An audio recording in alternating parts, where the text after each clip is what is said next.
Hi, everybody. Que lo que, old dirty. Aquí en lo mismo, manin. And yeah, man, it's late night boxing talks. We're gonna talk some box, and it's a lot of different stuff that's going on. You know, Tyson Fury still not allowed into the country. People are starting to clamor for the Stephen Fulton versus MJ Akhmadaliev fight. We're gonna be talking about that. We're going to be talking about Mikey Garcia's impromptu retirement. A lot of people were expecting him to come back. Some people were expecting him to potentially face Conor Benn at 147 or a catchweight.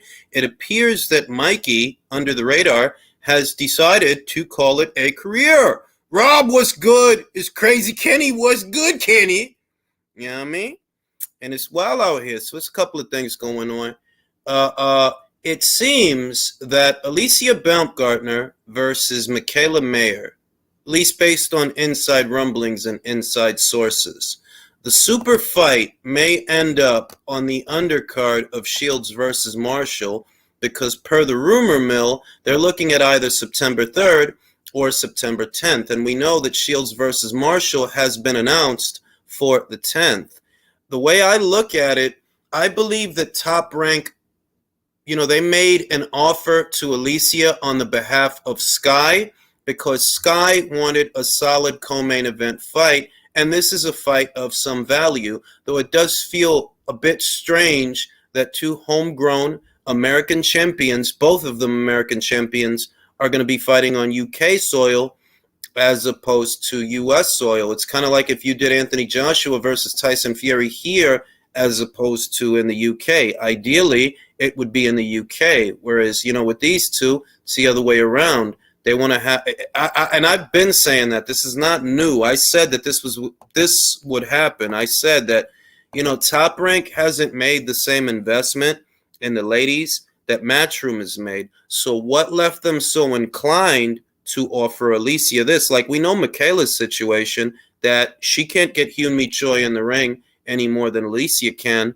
And, Matchroom has the run of the place at 135. Matchroom has the run of the place at 140, 147, So at or around those weights, Michaela doesn't have a lot of options. There was that to consider, but there was also that they may have wanted to bring Alicia over so they could put Mayer versus Baumgartner on the undercard of Shields versus Marshall. And I figured that that's what's going to happen. They're going to put that fight as the co-main event to Shields versus Marshall, and that very much looks to be the situation. Still Team Baumgartner till the motherfucking wheels fall off.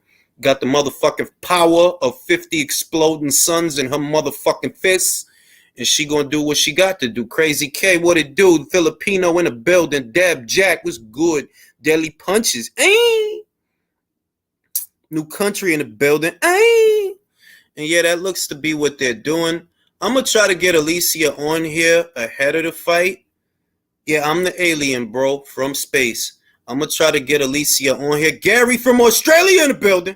You know what I mean? I'm going to try to get Alicia on here at least at some point ahead of the fight. If her schedule clears up, I'll try to get her on here and just get her thoughts. What left her so motivated to go to Top Rank when many of us felt like Matchroom would end up doing the show. But I suppose that they made her an offer she couldn't refuse, and she ain't scared of Michaela, She ain't worried about, she ain't scared of her to where, I ain't, you know what I mean? So we going to see what it do. I'm going to try to get her on here. I'm trying to get Ebony Bridges on here for this week. I sent her a DM. I hope she reads it. I'm trying to get her on here for maybe Wednesday or Thursday. Tried for Natasha, but Natasha's a little busy. She told me it's a little bit hectic. I know it's a situation with them going on, her, Hannah, and Terry. Next upload I do is going to be about that. Eson was good. And yeah, man, really looked like Baumgartner versus Mayer going to end up on the undercard of Shields versus Marshall. That's what the cosmos and the psychic powers and the psychic spirits is telling me. So there's that to consider. It seems that Mikey Garcia made a decision to retire on the heels of his most recent loss to Sandor Martin. If you go to his Instagram profile, you'll see that it says he's retired. He didn't announce his retirement. He didn't make an official statement per se, but people are reacting. So one thing that we are going to talk about tonight is what people think about Mikey's career so far. What kind of fighter was he really? and I'm going to open up the chat to the panel. I don't need no fence riders. I need fucking actual dialogue. So, you know what I mean? Please have something to say. You know what I mean? And y'all know the rules of engagement, one at a time. You know, this is a sophisticated boxing channel. We real sophisticated. You see this plaid? Look at this plaid, bro. Tell me this shit and I'll fly as shit. I look like a lumberjack. I could be anything, bro. I could be anywhere. I could be in Canada. I could be in Detroit. I could be in the heart of Harlem. I could be in Spanish Harlem. You know what I mean? Maria, Maria. Mr. D-Loke in the building. Ay. All right, we got It's Me in the building. Eson in the building. Yo. Yeah, me. All right, so I'm going to start. I want to start with Eson. And I want to, JBN in the building. I want to start with Eson. Eson, we're hearing that Mikey Garcia retired unofficially, right? So on the premise that he did retire, on the premise that he did, what do you think of Mikey as a fighter? My bad. He was an excellent fighter when he was actually, fighting, training, going for something, But along the way, like towards when the top rank shit happened, he became Money Mikey to me because he was making a lot of moves where it was like, I mean, to me, he was always about the money because he says it like, I didn't really like boxing. I was good at it and I wanted to get paid.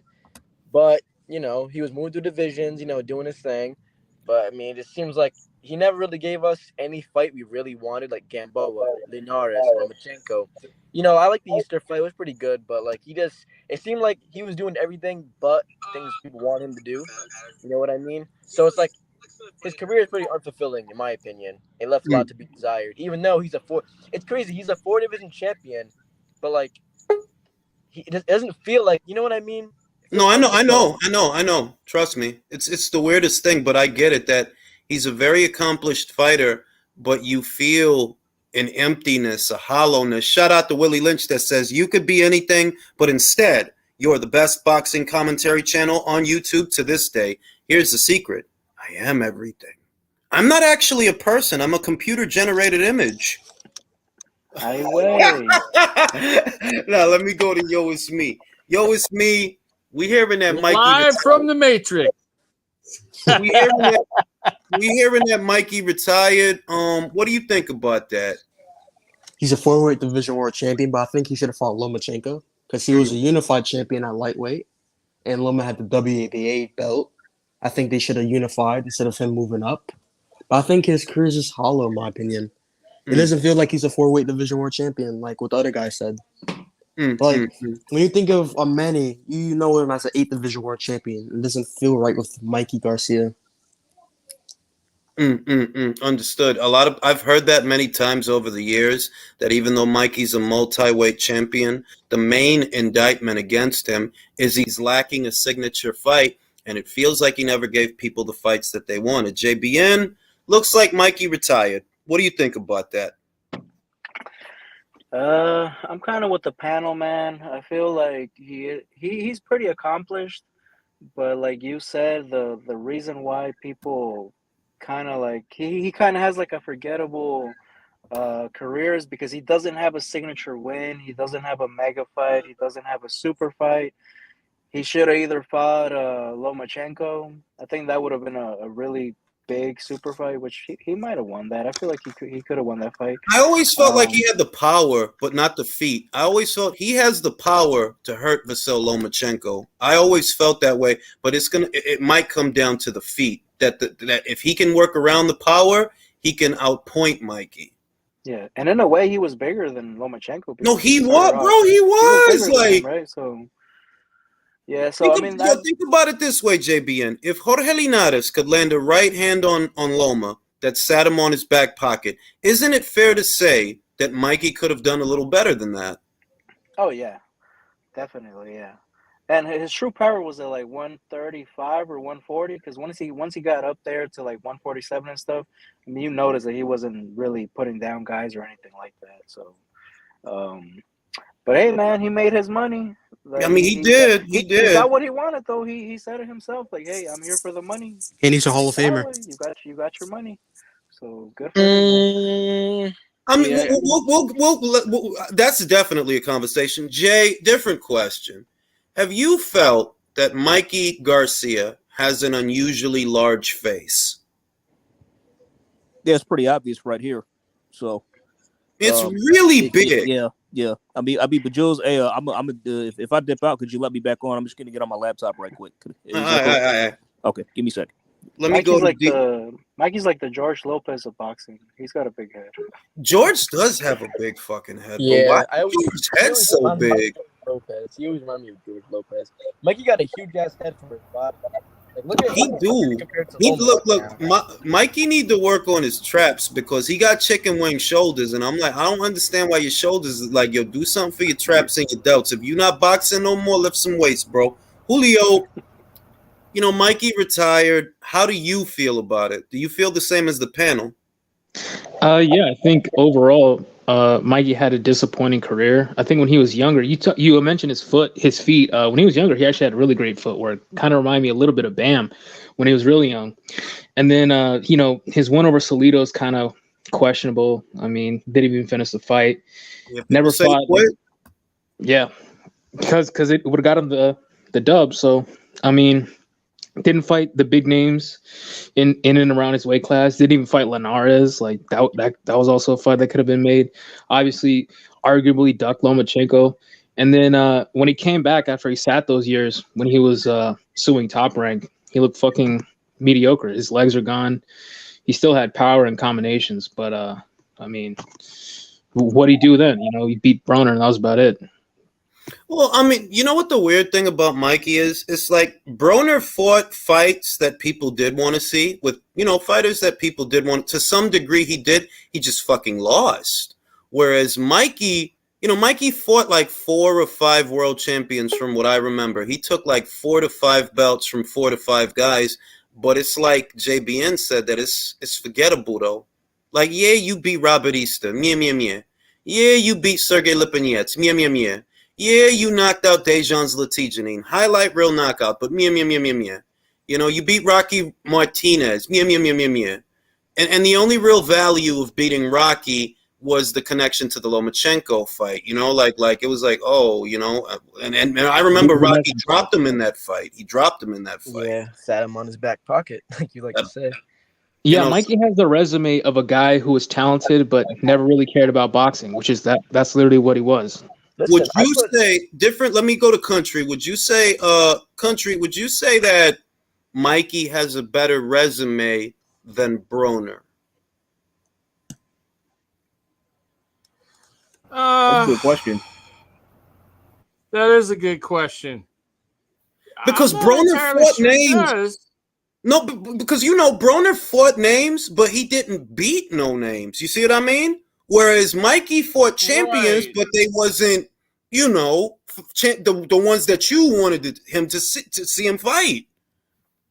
Right. And the other problem is Mikey was a very big disappointment when he went to 147 instead of staying at his weight. He should have fought Loma, and he didn't. You know, which you could call that a duck. He may as well quack on that one. You know, and it just. There were some great fights on the horizon, and he was like, oh, well, I'm just going to go over here. No, I'm sorry. But, you know, yeah, he's accomplished. He's a multiple weight champion, but he's a big disappointment at the same time, if that makes sense. No, it does. It does. Let me read the super chats. Mr. D. Loke says Mikey's career is close to Broner's. At least Broner fought more bodies, which is it's a point of contention, which we're going to be talking about. George William Gordon Blackovitz says possible upcoming fight. Wilder versus Parker. What do you think about the fight, and who do you have winning? I don't see that fight happening, bro. I'll be honest. Nope. I tried to get a mental image of that fight, and the universe told me no. No, I don't think Wilder's and I would back. take Parker. Wait. No. Shout out to my man, Ricky Ramos from Shottown, Chicago, with the big old super chat. Super chat. Jessica McCaskill was in action in San Antonio this past weekend. Rick, if you didn't see my recap, I said I thought the fight was going to be harder. I picked Jessica to win. I ain't know she was going to whoop ass like that. I didn't imagine she was going to end it. How many rounds? 2 rounds? Was it? 4, I think, after 4. Yeah, it was 4. Matter of fact, it was 4. I she took her apart. Jessica McCaskill, dog. Shout out, Yeah. shot down. And Shout out to Summerlin, Jessica, give her, Molly whooping that girl. she beat the shit out of her, yo. And I did pick Jessica to win, but I thought it was going to be harder than that. Virtuoso, what do you think about Mikey Garcia's career, man?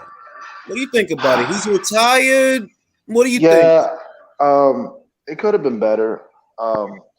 Like Country said, he could have fought Loma, but he decided to go up 2 weight classes and get I want to say destroyed, but like get outpointed every fucking round and raise his fist against Spence. I mean, that's pretty much the toughest fight he's been. That's the best name on his resume. But I look back at it and I'm like, yeah, there was some good wins, man, against Broner. I guess Easter, Letitia was a highlight reel, but again, I'm like, there's some fights there that could have been made. I could have would have.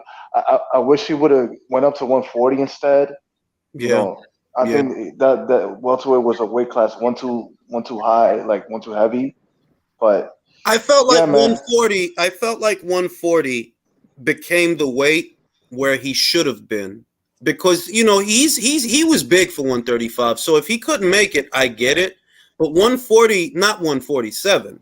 140 should have been where he stayed. But you see that the last couple of years, 140 is not for play. You have Baranchik, you got Taylor, you got Prograis. It's even worse now. You got Matias. Can I say something after? Well, Jules, you remember when Crawford was still at 40? He was telling Mikey, "What's up? Release that amateur footage if you talking slick about me." And then Crawford leaves 140. Mikey didn't really want no big fight where he wasn't the favorite. Drew, I want to ask you a question. Hold on. I want to ask you a question. Broner fought names that beat him, whereas Mikey fought champions, and he's a 4-division champion. He fought something like 4 to 5 champions, took 4 to 5 belts from 4 to 5 guys. Who has the better resume? That's tough because I'm biased. Everybody stumped on that one. Everybody, because it's like, Broner fought names that why, beat Jules? him. Here's what it is. Broner showed more balls and more chingon as an overall fighter. Yeah, Mikey Garcia from a Mexican, he has a forgettable career, Jules. Like, Mikey's gonna retire and nobody's gonna go back and say, "Hey, let's put that Mikey Garcia fight on." Mikey Garcia, Julius, can you write the story? Can you write the story of Mexican boxing? If you're telling Mexican boxing history to a stranger, you could write that story without ever mentioning Mikey Garcia. Listen, I'm going to say this. I don't want to offend anybody, but I stopped thinking of Mikey as Mexican, and he seemed more Ecuadorian to me. No, can I say exactly. that? But I'm saying, I say that. Hey, no, Mikey is white. Mikey's white. I say that to Jules say, with a dick punch. Would you ever? You could mention Mexican boxing and never mention Mikey Garcia to a casual. Yeah, but can we agree that he was talented? Yeah, he was talented. He just didn't like fight. He didn't like it. He didn't like fighting. If you watch his early fights, he looks phenomenal. Like, you would think, man, this guy's going to be a great fighter one day. Great angles, great feet, fast hands, power. But the guy never loved boxing. I mean, Robert Garcia said it himself. He just never gave a shit about it. He was just good at it. That's what it seems like, honestly. Now, Isan, Karma is accusing you of telling lies again. I don't know what the hell she's talking about, but about what? I don't know. You gotta ask her. She's in the chat. Isan, how you like that? How you like that stare down in that first pitch throw, baby? He looks spooked. Let's not lose focus here. The focus is Mikey Garcia. Isan, do you feel that Mikey can get in the hall with the career that he has? On a weak year, yeah. On a weak year. But it's going to take a couple years because the guys that have retired the past couple years, like, Manny, Golovkin's going to be in there. And you got a couple guys that are going to get in before Mikey. So I think it'll take around 2 ballots for Mikey to get in. But he's not first ballot, in my opinion. Like, I got to say this is what I mean when it comes to – yeah, go ahead. Mikey better not get in before fucking Tim Bradley. That's all I got to fucking say. He's not, bro. There's no – listen. Mikey don't deserve it. Listen. Tim is a 2-division champion that's only ever been beaten by one man. Tim is a shoo-in. He's a shoo-in to get in the hall. Like, there's no debate there. But JBN, do you think that Mikey had a good career? You know, that he beat 5 world champions. He was a 4 division champion. Perhaps he was not in memorable fights, but overall, would you say that it was a good career? It was a good career, definitely, because he did accomplish a lot, and he made money. He did make money. He made good money. He has some solid wins. Robert Easter, I believe, is a solid win at the moment that he fought him. Look, Sergey Lipinets is a solid win. You know why? If he's fucking solid for Boots at 147, how could he not be solid for Mikey at 140 as an undefeated champion? Yeah, he was an undefeated champion, right? Yep, So, that's a good point. yeah, so he doesn't have any memorable wins, but he has good accomplishments, the weight classes, he has solid names, and he made good money. He made really good money, which at the end is what he wanted. So he accomplished what he wanted. You know? Let me read the super chat. Willie Lynch says, that's a good point. Most people put on Broner getting beat consistently. Then they want to think about Mikey's loss to Spence. Napoli says, Mikey is borderline Hall of Fame at best. Jay, is he Hall of Fame? Yeah, I'm with Isan's point. I don't think he's like first ballot, but he'll get it eventually, I believe. It'll come in time. I mean, but also I just wanted to add a couple of things. I think that it was really weird to me because like it seemed to me he wanted a Lomachenko fight, but then he just did a 180 and moved up to the divisions to fight Spence. And That's true. And it would seem like you just did that to sell your unbeaten record to this guy, which was very strange. I mean, because I honestly, like, I thought that he had the Lomachenko fight. Jay, what do you think it really was? Because remember, he approached Loma. Loma wanted to fight. Yes, but he did. He went to him. So if he went to him, what happened that, he stopped caring? Because remember what he said? We should do a pay-per-view between me and you. Yeah. That's what he said. Yeah, I honestly, I don't know. That's why I'm saying it was so strange why he would just dip out like that. You know, I mean, I don't know. But just one thing, if I could just add one more thing. Like, I think that if he would have had the Loma fight, that would have showed us how good he really was. If he would have won a loss. He didn't want to know how good he was. Drew, what was that shit? What was it? Why did he go to Loma just to leave? Drew's having a moment of silence. I agree though. He makes. No, I mean, I couldn't have said it better myself, honestly. That fight made no sense. Yeah. The Spence fight made absolutely no sense. Didn't make any, of course not. any sense. Yeah, he was getting fed to Spence. I think what didn't make why he says or why he might say that the Lomachenko fight didn't happen was because his relationship with Top Rank deteriorated. If you remember, he had a sue to get out of his contract. Yeah, but it was already, listen, at the time that he took this image, right? Let me show you something. At the time that he took this image, he was already with the PBC. He already broke away from Top Rank, but you still decided to approach a top-ranked fighter because that's what the fuck Vasyl Lomachenko was. He's a top-ranked fighter. So we can't really say that it deteriorated. No, the relationship was already gone. So what was this? Was this clout chasing? Did he really want to fight? That just came to my mind. Yes, that's what I was going to get to is that, yes, like he'll say that it was because he didn't have a relationship with Top Rank. But yeah, it was just clout chasing because he knows they're not going to do business together. Wasn't Loma hot shit around that time? He was, wasn't he? He was hot shit, pound for pound, all the bullshit. Uh-huh. But, I think about Mikey's career, and I'm torn because there are, for all the things we say about Mikey's career, right, he still has a better resume than Davis. Oh, yeah. I could say that. He fought 5 champions and took 5 belts from 5 guys. He is a legitimate 4-division champion. No Reggie belt. Can we say that? Yeah, absolutely. Can I go as far, Jules? Can I go as far to say his resume is better than anybody Spence fought? Yeah, but when you say that, Spence other than him. Yes, his resume. Look. So no. You right? No. I see your point, Drew. Is Mikey's resume better than Brooks? Yes. Getting the shit beat out of you by Golovkin is not a win. That doesn't make your resume better. It shows you a tough motherfucker and you a hard bastard, but that don't make your resume better because you lost. You lost to Spence. You lost to Crawford. The best name on Brooks' resume really was Sean Porter, who was later beaten by Spence, who beat you. So when we think about Mikey's resume just as a body of work, 4-division champion, beat 5 active reigning world champions, Yeah, that's better than Brooks' resume, better than Porter's resume, better than Ugas's resume. Yeah. And the wild thing is Spence's win over Mikey is Spence's. That's the win where he fought somebody that's more accomplished than anybody else, than Porter, Danny Gersha, Kell Brock, Ocampos, Ugas. Like, that's the sad part about Spence's run at 47. But are we being too hard on Mikey then? If we do think that to some degree he is a very accomplished fighter. If we're looking at it through the prism of the Mexican standard of fighters, we're not being hard on him. We're holding him to the same thing we're holding Canelo to the same thing we held Marquez to, Barrera, Morales. We're holding him to that standard. Yo, it's me. Are we being too hard on Mikey? Yeah, because no, I don't think so, because I think the Spence fight was pretty dumb. Yeah.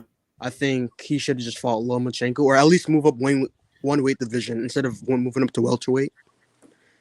So, do you feel he ducked Loma? I think so. What was the point of going to him if you're not going to fight him? He clout chased him. He clout chased him. That's what I think now. I believe he clout chased him. Because Loma was, I think, pound for pound #1, or I think top 5. He was getting. I can't remember specifically if he was #1 at the time of that image, but I do remember he was pound for pound. He was, and he was already at 35. Remember his first fight at 35 was Linares. So at the time of that image, he had already beat Linares, took the Ring Magazine in the WBA. So I think it was. So that image was in 2018, right? Yeah. Oh, he fought Linares in 2017. So yeah, he beat him already. He beat him already. Yeah. Yeah. The Linares fight was in 2018, I believe.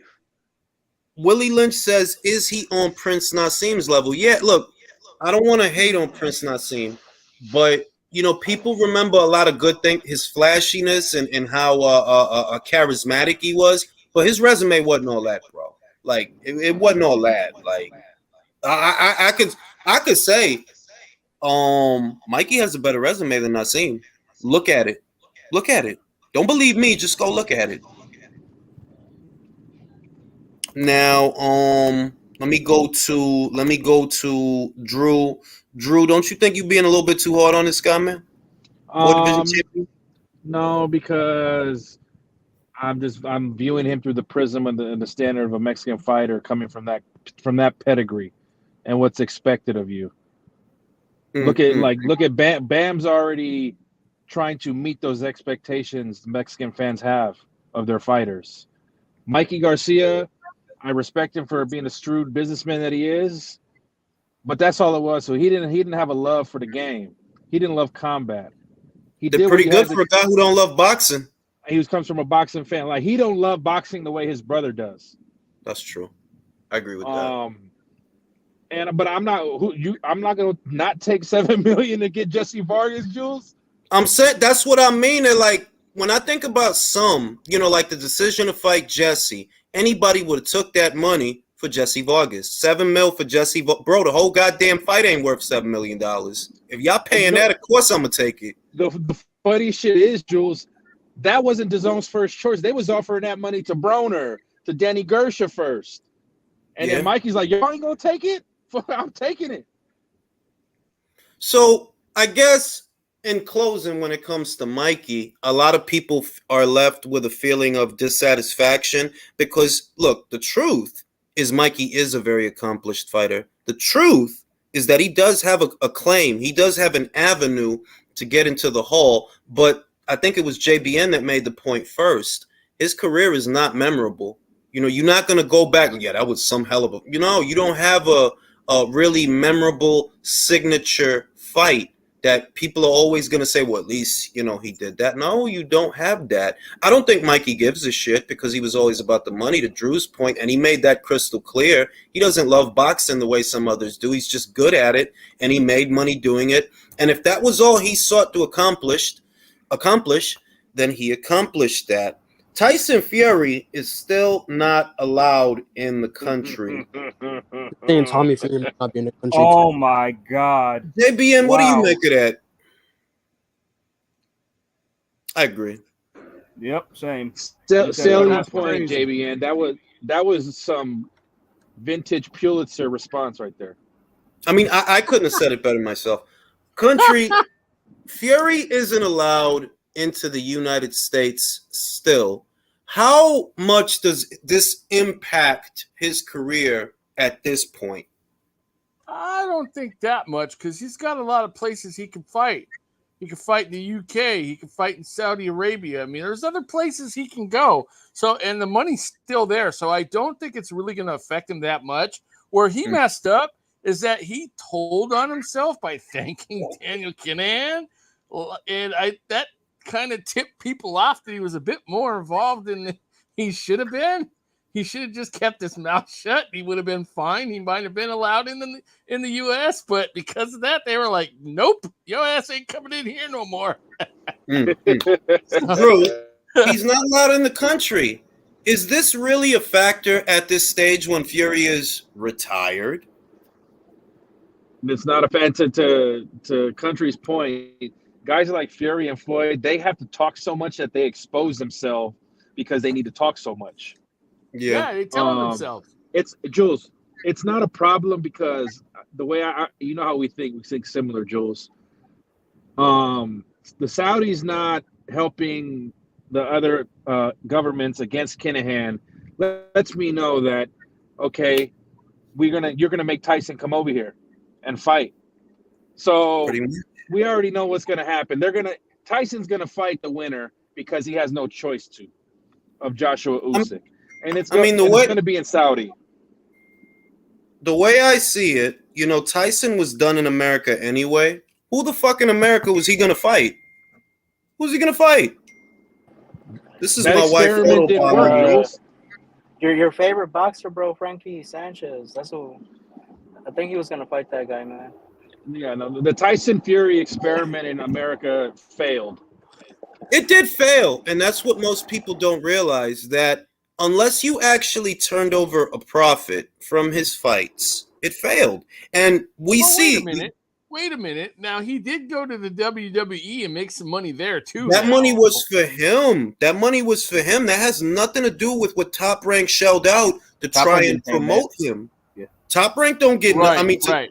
We're not gonna get that's Fury money. But as far as Top Rank attempting to make him a draw in America, it's very deceptive because people see that $19 million gate, 800,000 pay-per-views sold, not realizing the second fight was a loss. I don't know about the third, but Bruce Trempler came out and said it. They lost money on the second fight, and they lost money on Valine. They lost money on Schwartz because look at the gate receipts. Look at the 3,000 tickets sold. Jules, you know why? Mad Dog H says he has a coyote if Fury wants to hop the border. But Jules, you know why? You know why they lost money on a rematch? Because for some foolish reason, I don't know whose idea this was, they chose to guarantee them both $30 million a piece. Yeah. Whose idea was that? Why would you do that? Why would you do that? They're not worth that much money. That was Uncle Al's idea. That was Al Heyman's idea. They're not worth that much money. They're not worth that much money. That's what I heard. He convinced them to give them those and it's so stupid. And the fight lost money. There you go. How about that? It's stupid because here you have a pay-per-view that when you put it together, it actually brought in 800,000 pay-per-view buys, and all you had to do was keep the operational costs low. That's saying that if you would have guaranteed Fury 10 and Wilder 15, you would have been in the plus. But you're such a fucking bozo, you fake-ass magician, that you gave him 30. Bro, they ain't worth that. Why you keep thinking these guys is AJ? They not AJ. They don't move units like that. You in the red and red and the red. And Jules, this gives credence to the fact that Al Heyman trick bagged all of them in that boardroom, and that's how okay, I got Wilder to get 30. In his contract, I get to control all that money, so I don't give a fuck if we lose money. I'm still getting the purse. Yeah, because I got him on an annuity, and he's only getting weekly stipends. Yeah. Basically, but what makes it such an asinine move is look at the operational costs of the first fight. I think the only fight that yielded a profit was the first fight because the guarantees were low. It was 4 to Wilder and I think 3 to Fury. That was it. the pay-per-view brought in about 325,000 bars, which is good. That's good as long as the costs are low. But you went from guaranteeing 4 to guaranteeing 30. What are you, an idiot? Keep Now the costs low.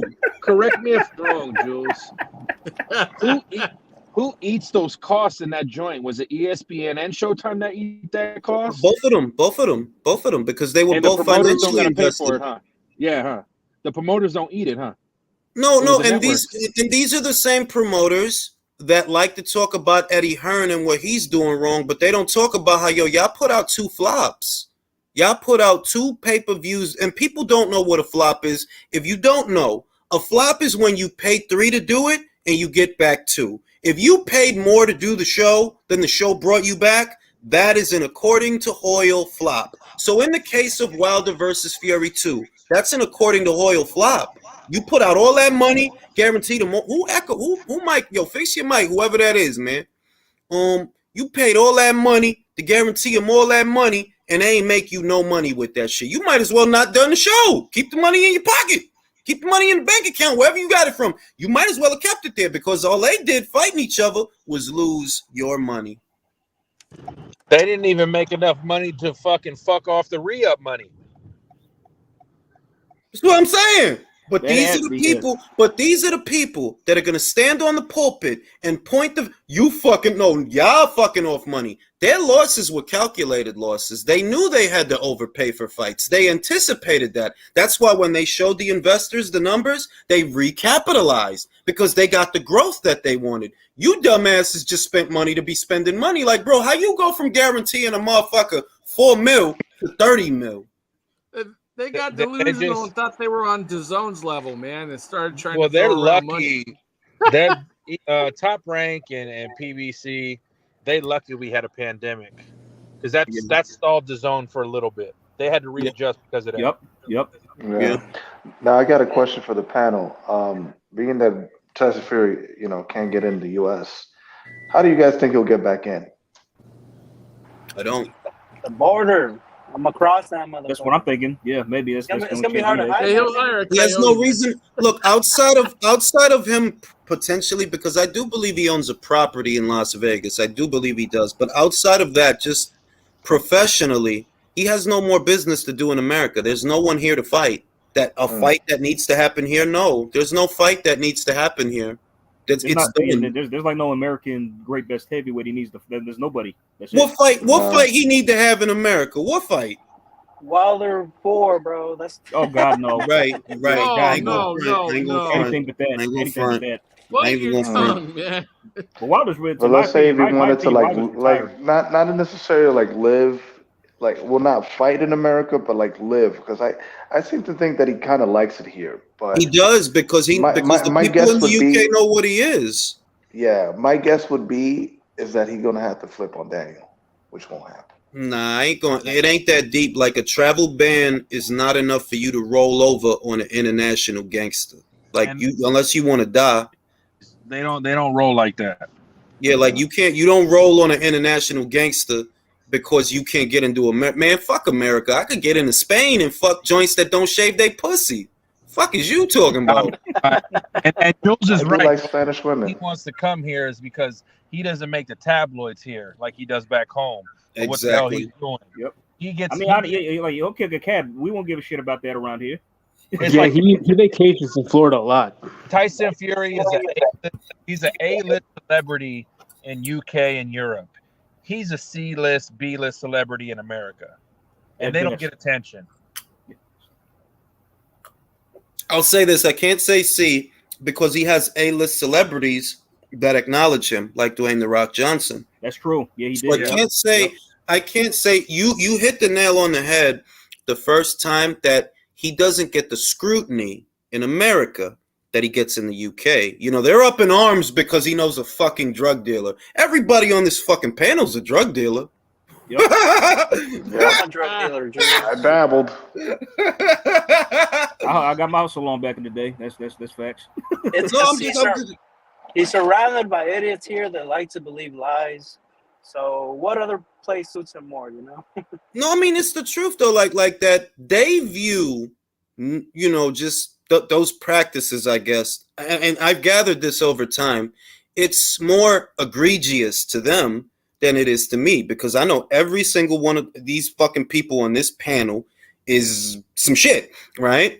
Whereas, over here, a drug lord, big deal. We like El Chapo. We admire Pablo Escobar and all them. That's shit that is kind of glorified in America in a way that it is not. That gang culture and just that subculture, it doesn't look like they glorify it over there the way that the Americans glorify it over here, so maybe that's why he might prefer to be here, because him rubbing elbows with Danny ain't about shit. Like, a gangster, so what? And you know what I mean? By the way, hey, Jules, fun fact for you guys on the panel, like my brother was such a huge pot dealer, he actually once got a handwritten thank you note from Snoop Dogg. That's what's up. Yep. No cap. Now, let me go to Willie Lynch, who just joined the panel. Willie, I got to go back in time for you. Mikey Garcia just retired. What do you make of that? I think that, he made his money and now he's bolting. I think that he's the last of the Mayweather generation that was there for the bag. Like, he really just wanted to make his money. That way he could retire. And I think he did it the right way because he put his money in investing in property and all that. So I can't really be mad that he's retiring, but I feel like there was a laundry list of fights he could have had. As a boxing fan, when you think of Mikey's career, what fight didn't happen that if you could wave your magic wand, you would have made it happen? One fight, just one fight. Hands down, the Lomachenko fight. Who do you think would have won that fight? I honestly would have gave Mikey Garcia a better chance than most people would have, because not only was he technically sound, he could have, I think on some level, he could have matched Loma for the technique, but he also had that power. Like, you can make the argument that Linares has more power than Mikey, but I think Mikey was more consistent with his power. I think that Linares had a better right hand than Mikey, but I don't think he was a stronger puncher. Honestly, we see what happened to Linares when he tried to go up there to 40. That didn't last long. He got I forget that. I'm like, yo, he is beating the shit out of Linares. You ain't see the Pablo Cano fight in 140? Yeah.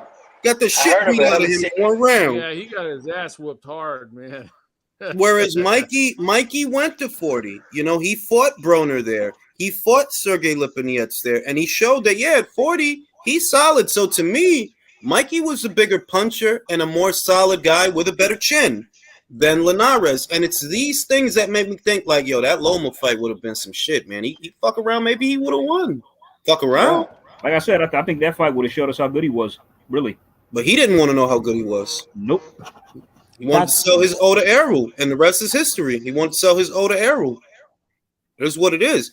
Now, Bam Rodriguez, let's talk some Bam. Oh, yeah, please. Yes, please. Bam is an exciting young fighter that he doesn't have to stay at super flyweight, to be honest. I know that's where he is. Who mic is that got that echo, man? Sort your mics out, man. Nobody want to hear that shit.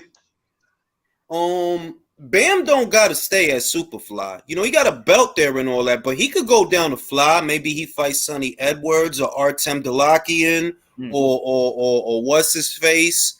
I forgot the guy and the other guy. It's all type of fights for Bam. So I'm going to start with Drew. Drew, if you could have it your way, where would you like to see Mikey fight? Mikey. Bam. Where would you like to see Bam fight, and against who? I'm gonna keep it very simple, Juice, and throw it back to you. I just want to see him fight 2 more times a year. I don't care who it is, what weight class. The activity alone is what's gonna make him get better. His best boxing ahead of him at 22. And I want to throw it back to you. Has he already eclipsed Virgil Ortiz, Andy Ruiz? Yeah, he's a champion. All the other Mexican fighters in terms of the attention for the Mexican. That's listen. That's an easy one. Nobody's talking about them in the context. Like, this kid is 22, and they're already saying, "Yo, this kid." Like, he's not on my list yet. You know that, but just the fact that people are saying it, and then look at who he's beating. He beat 2 of the 4 kings, bro. Yeah. So What we gonna compare to that? What we gonna compare to that? Because Virgil beat Mighty Mo Hooker. Okay, so in terms of star power, He just has to surpass Ryan Garcia, right? That's it. And he can do that by the end of the year, right? I think so. I mean, I think so. How big? So how big do you think he can get, Jules? Honestly, Canelo big. You think so? No, it's there. Listen. You want my honest opinion? When I see this kid, right? He just showed that if you at flyweight, you not fucking with him. He up there with the best of the best at super flyweight. If he decide that I want to go down to flyweight and collect belts and let my brother Joshua handle the super flyweights, he'll beat them guys, man. Imagine if he becomes undisputed before age 25. Imagine. Because he can do it. He can do it. Yeah, and he'll do it in a way like no shade on Devin, because y'all know I support him, right? But the thing about Devin's undisputed is he only had to go through one guy to do it, you know? So it wasn't a process. All he had to bring was his WBC, and George had the other three. Whereas if Bam goes to fly, there are 4 guys with belts. That means 4 fights, right? And 4 chances for the public to see him do his thing. And I'm being real, I don't see nobody down there fucking with that kid, man. Nobody. And I'll take right now.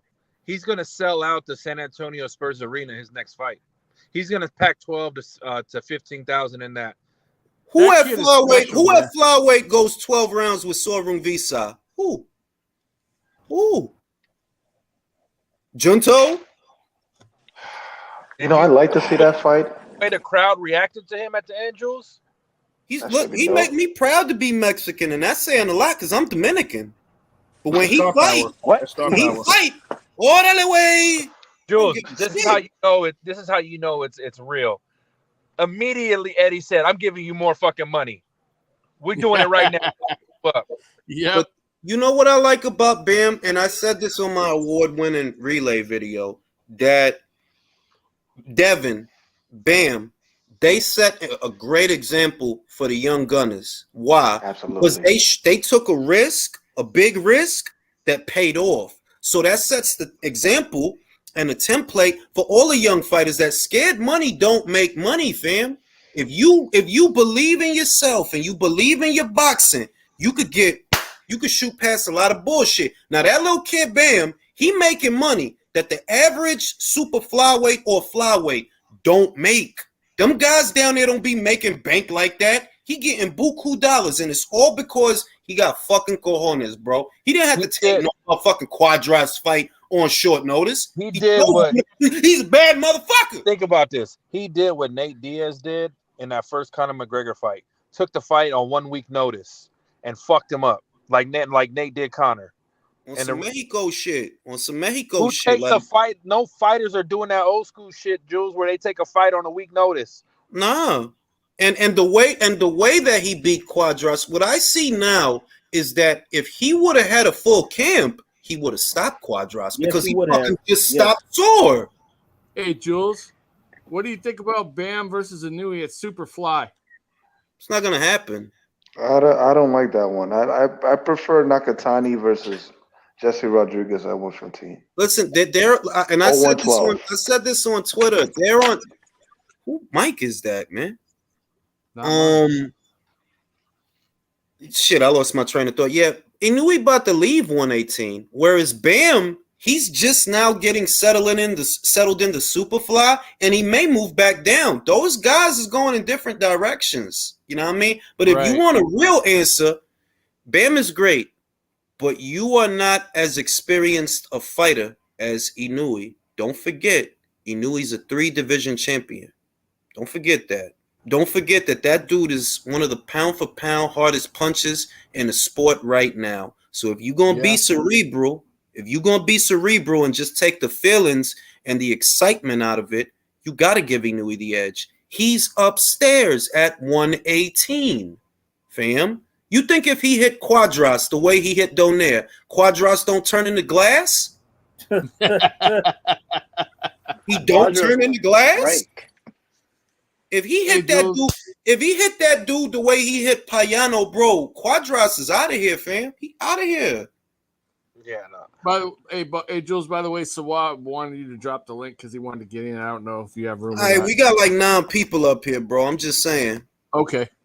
So, Jules, who do you want to see him fight next? Martinez. My ideal fight. I like fights. Maybe it's the fanager in me, right? But I would rather see Ioka fight the winner of Estrada versus Chocolatito 3 just because they're from the same cycle, from the same era. I've always wanted that fight. And what I want for Bam is for him to fight Martinez because that's a good old Mexico versus Argentina, right? Which that's an underrated rivalry. Like as far as Mexico versus Puerto Rico, that shit is dead, fam. That's some old school shit. Puerto Rico not really, they don't got a lot of fighters like that no more for that to even be a rivalry. Whereas Martinez, he just beat the shit out of Jerwin. He got the IBF, right? That's for me, if I had to pick, I like that fight. What happened though? Yo, Jules, so the Mexico Puerto Rico doesn't exist. It was just a myth. It was just a myth. No, it's not that it was a myth. It's that Puerto Rico had gunners in the past. They don't got gunners like that now, bro. Edgar Berlanga, Felix Verdejo. Oh, hey, Jose. Korean Cosell said that Jose, they're trying to get Bam in there. One at a time. It's 3 people talking. Go ahead, Polo. I said, Jose. So you're telling me, Jose, the prodigy Vargas is not it? Edgar, the guy with the $200 what? They're not the future? I'm trying to tell you. Like, look, right now, over time, and really, Argentina has always had a rich legacy in the sport of boxing. You know, they had Monzon and Maidana, Maravilla. They got a lot of female talent too, also. So right now, one of the best rivalries in boxing outside of UK versus America at the higher weights is Argentina versus Mexico at the lower weights. And Argentina, them Argentines fight their ass off, man. Don't forget, it was an Argentinian that exposed Edgar first. That's what Coceres is from, man. Ain't he Argentinian? He exposed that motherfucker. He exposed him. Hey, Jules, they're a bigger rival than you think because they're also a rival to Mexico in other sports as well. Yeah, in soccer, yeah. Yep. Soccer, And look, yeah. Big time. They're a big rival. Can I say this? I'm going to say this. Argentinian women are hot. What the fuck am I supposed to say? And their accent, bro. Yeah. I love it. They're love female hearing them fighters. talk. Yeah, their female fighters are better. Their guy fighters, I like my dad, bro. To me, he wasn't that good, bro. This is the same guy that No. his ass beat, but Te lo voy a decir así. ¿Tú crees que Keith Thurman, ¿tú crees que Keith Thurman puede con Maidana? I think Keith Thurman would have beat Maidana at that time, in my opinion, bro. Bullshit. Bullshit. Bro, is this the same Maidana that got his ass whooped by Amir Khan? By Khan, bro, who had Devin Speedy. Alexander. Bro, Devin Alexander schooled him 12-0. Bro, Luis Collazo damn near folded Thurman into a beach chair. Nah, I think Soto Thurman would've Caras beat almost Maidana. fucking stopped He him. went life or death with Soto Caras. He really? I mean, bro, I thought the Bro, is that Polo the same one that said I was crazy when Bam was going to stop Rat King? Nah, bro, I That's the give same you your Polo? flowers. I give you your flowers. Hey, only snatch, so don't start, man. But nah. Alexis is here. Alexis is here, and Alexis agrees. Mexico versus Puerto Rico as a prevailing rivalry in the sport, it's dead. The new rivalries are UK versus America, Mexico versus Argentina, Mexico versus Japan also. That's a good rivalry at the lower weights. I wonder if Alexis agrees that the Mexico Tyson versus America too. Nah, déjame decirte algo. ¿Tú sabes por qué UK versus Mexico is not a rivalry? Porque 9 times out of 10 el mexicano gana. Bro, you know what? That's Canelo. You know what? we got my boy. We got my boy Alexis. Yo, Julius, you know what's sad, bro?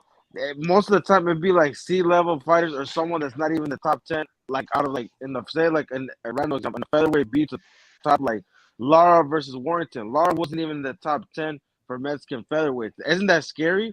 That you got your ass Pero beat eso by es lo que yo Lara. estoy diciendo, que cuando tú piensas, whenever the last couple of years, que cuando un mexicanito peleó con alguien de Inglaterra o alguien de allá, it was an ass whooping, bro. It was like, Could you imagine? Could you imagine if Eddie Hearn got Navarrete? Can you imagine if Eddie Hearn got Navarrete? Manín, Got Ray Navarrete Vargas, got con Patrick. Josh Warrington, ¿qué tú crees que va a pasar? Eso va a ser una Like muerte. I just saw ¿No quieres a que maten couple a ese like a güey? few years ago. Cesar Can you Martinez imagine? basically Can y'all butchered his, imagine? Hey, you know, Sonny Eva's little Yo, brother. yo, yo. hey. Can y'all So imagine we Ray got my. Vargas versus Warrington? Bro, no. They're gonna be scraping pieces of Josh Warrington from the ring to ringside to the nosebleeds, bro. He go like now that they hit him once with a shovel uppercut and he'll fucking explode like bluff. Oh, you Whole Liverpool. I just want to say this since our boy Alexis in here. I love Alexis, and we're Look just at happy the Pinata. Tyson Fury and America experiment is over. Thank God. And Amen. Eddie Hearn knows what he's doing in America and has a star. So He does have a star. did you guys Yo. see Spence and Crawford throw out the first pitch for Yankees today? They did what? No, they did. They promoted their fight. No. Oh no, wait, that's Triple G and Canelo. Oh, you joker! Come on. Wait, we don't have to revisit that because look, it's obvious. Like right now, it's obvious, and I just want to say this because I don't want to like open up that subject. The only people you see shading Eddie are his competitors, and that's because they fucking mad. BBC fanboys. Hey, remember? Did you see that comment? I don't want to see the fight in the app. I'm like, bro, what fucking difference does it make? You got Netflix. You got these fucking. I know. You know, we know what you're doing in spare time. You subscribe to these naughty sites. Like, come on, bro. You talking about an app? Lo que dice ese tipo, vale verga, porque tú no pagas, you don't pay for shit, bro. So no, bro. So it's like, bro, you could say as long as it's coming from somebody que no paga dinero pa boxeo, what you think about this sport does not fucking matter.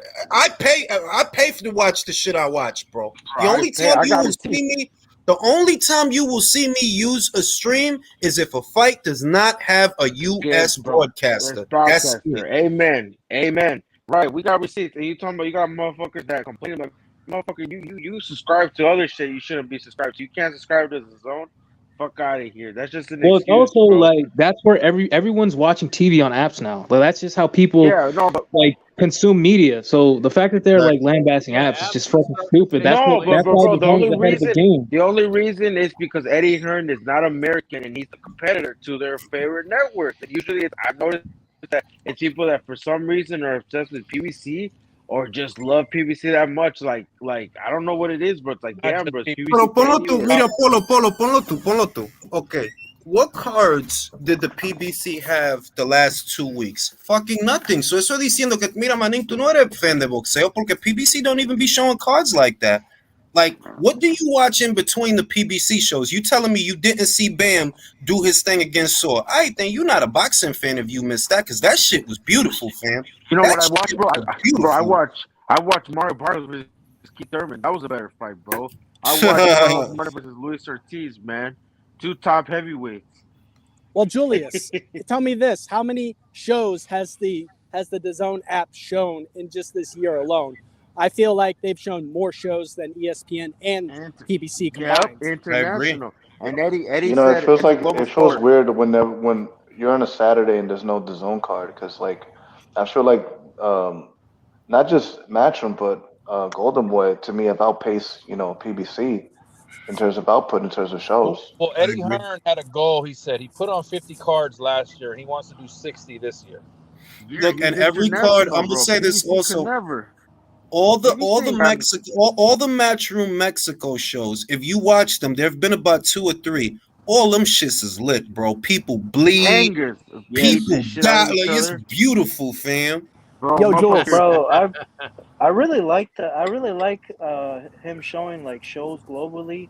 I like seeing the fans sitting in the arenas in Japan, Mexico, Spain, England. Like it just gives you a feel like damn, like PBC. You know? We're an American market. We only focus, man. Fuck out of here, man. PBC ain't on that level. They didn't even want to. They're talking about doing. But they was talking about doing the fight, and Canelo. I'm like, motherfucker, you ain't got no pull like that, man. But like, people just talk out their ass. Like, if so easy, then they would be doing it. It ain't easy throwing an event in another country. Yo no digo lo que yo digo, the Crawford versus Spence pa ser malo. I say it because these guys, they deserve. These guys that belittled and berated Crawford for the last 4 years, they deserve to be chastised because that fight could have been bigger, and it's because of y'all that it's not big. It's not us. I'm going to buy it when they make it, if they make it. But it's not our fault that fight is not bigger than Canelo versus Golovkin. It's actually y'all fault because y'all shitted on Crawford for 4 fucking years acting like he don't matter and he's not a factor. You pretended that fighting Porter and fighting Mikey and fighting Danny and fighting Ugas was supposed to be better, to the point to where the fight itself did not reach the casual audience. You shitted on his white whale, so now the fight ain't big. It's your fault. Yo, Julius, did you read this comment? They use all their data to buy Spencer's OnlyFans. Hey, Julius. I mean, I bet you they subscribe to that shit, but they talking about, oh, I don't fuck with them. No, they know what to subscribe to and what they don't want to. Go ahead, Will. I just want to say this because I got to get back to work, but I wanted to touch on Bam before I left, man. Dude, let me tell you something. That guy took the same fight that Soar was supposed to take, and then he did the most disrespectful, respectful thing at the same time when he beat the shit out of Soar. Bro, when you beat 2 of the fucking 4 kings, yeah, you're something, man. This kid's ceiling is beyond the limit. And I feel like in a couple of years he could beat Inoue, and you could keep this on. You could fucking. Let's calm down, please. Let's calm down a bit. We need to calm down. When we start talking about Inoue, you know why we need to calm down? Because Inoue is pound for pound today, and he's not even 30. Damn straight, he is that good. But I feel like he's good. In a few years, I feel like Bam could potentially do it. Just my opinion. We'll cross that bridge when we get to it. Bam is a special fighter, but like I said, the main thing about Bam that really excites me is he set a good example for the other youngsters that's coming through by not being scary. He took a short notice fight, and that's what catapulted his career. Coincidentally, isn't that what Manny Pacquiao did with Ledwaba? Yep, 2 weeks. 2 weeks. 2 weeks. It's real shit like that. It's like, I don't know. Well, I know who put it in their head that you gotta evaluate every fucking bro. You a fighter. You ain't supposed to be scary like that. If you believe in what you could do and you believe you could fuck the guy up, you go fuck the guy up. Look at Charlo. You got a domestic rival, same place in his career as you are, and your methodology is to not fight him. Bro, it's 2022. The Mayweather blueprint is out of date. We got to get back to fighting again. Yeah, I think this area of boxing is undisputed, and fighters trying to go unified champion. That's what this era is about. Yeah. I think this is a direct reaction to the Mayweather era, where we had to wait for every fucking fight to happen. Pretty much, it's almost like a swell that built up the last. I'm gonna say it's a swell that built up from 2015 to 29, because those was really shitty years in some divisions. With the exception of 2017, because I feel like they had to put on big fights, because they saw UFC killing it in the pay-per-view market the year before. Yeah. There was a dry spell between 2016 was an abysmal year for boxing. I remember one of the only good fights that year being Frampton versus Santa Cruz. So that says a lot. That was one of the highlight fights of that year, the rematch. Ow. Yeah, but the UFC in 2017, really don't have guys like Julius, that anymore. Julius, and then 2017 was Canelo versus Chavez, the biggest fight as number-wise. 2017. Yeah, that was the only fight that year that sold 1 million pay-per-view buys. Those was rough years. Crazy. Those was rough. Listen, those was rough years. Didn't the first fight with Golovkin did over 1 million buys? Yeah. Both of them did over 1 million buys. Was that 2017 or 2018? Yeah, it was. 2017. The first one was 2017. So Canelo did 1 million buys in 2 separate pay-per-views the same year. Talk about a cash cow. PBC wish they had a Canelo on the table like that. Listen, they wish they had a Bam. No, to meet up. Canelo is just established, right? They wish they had a Bam.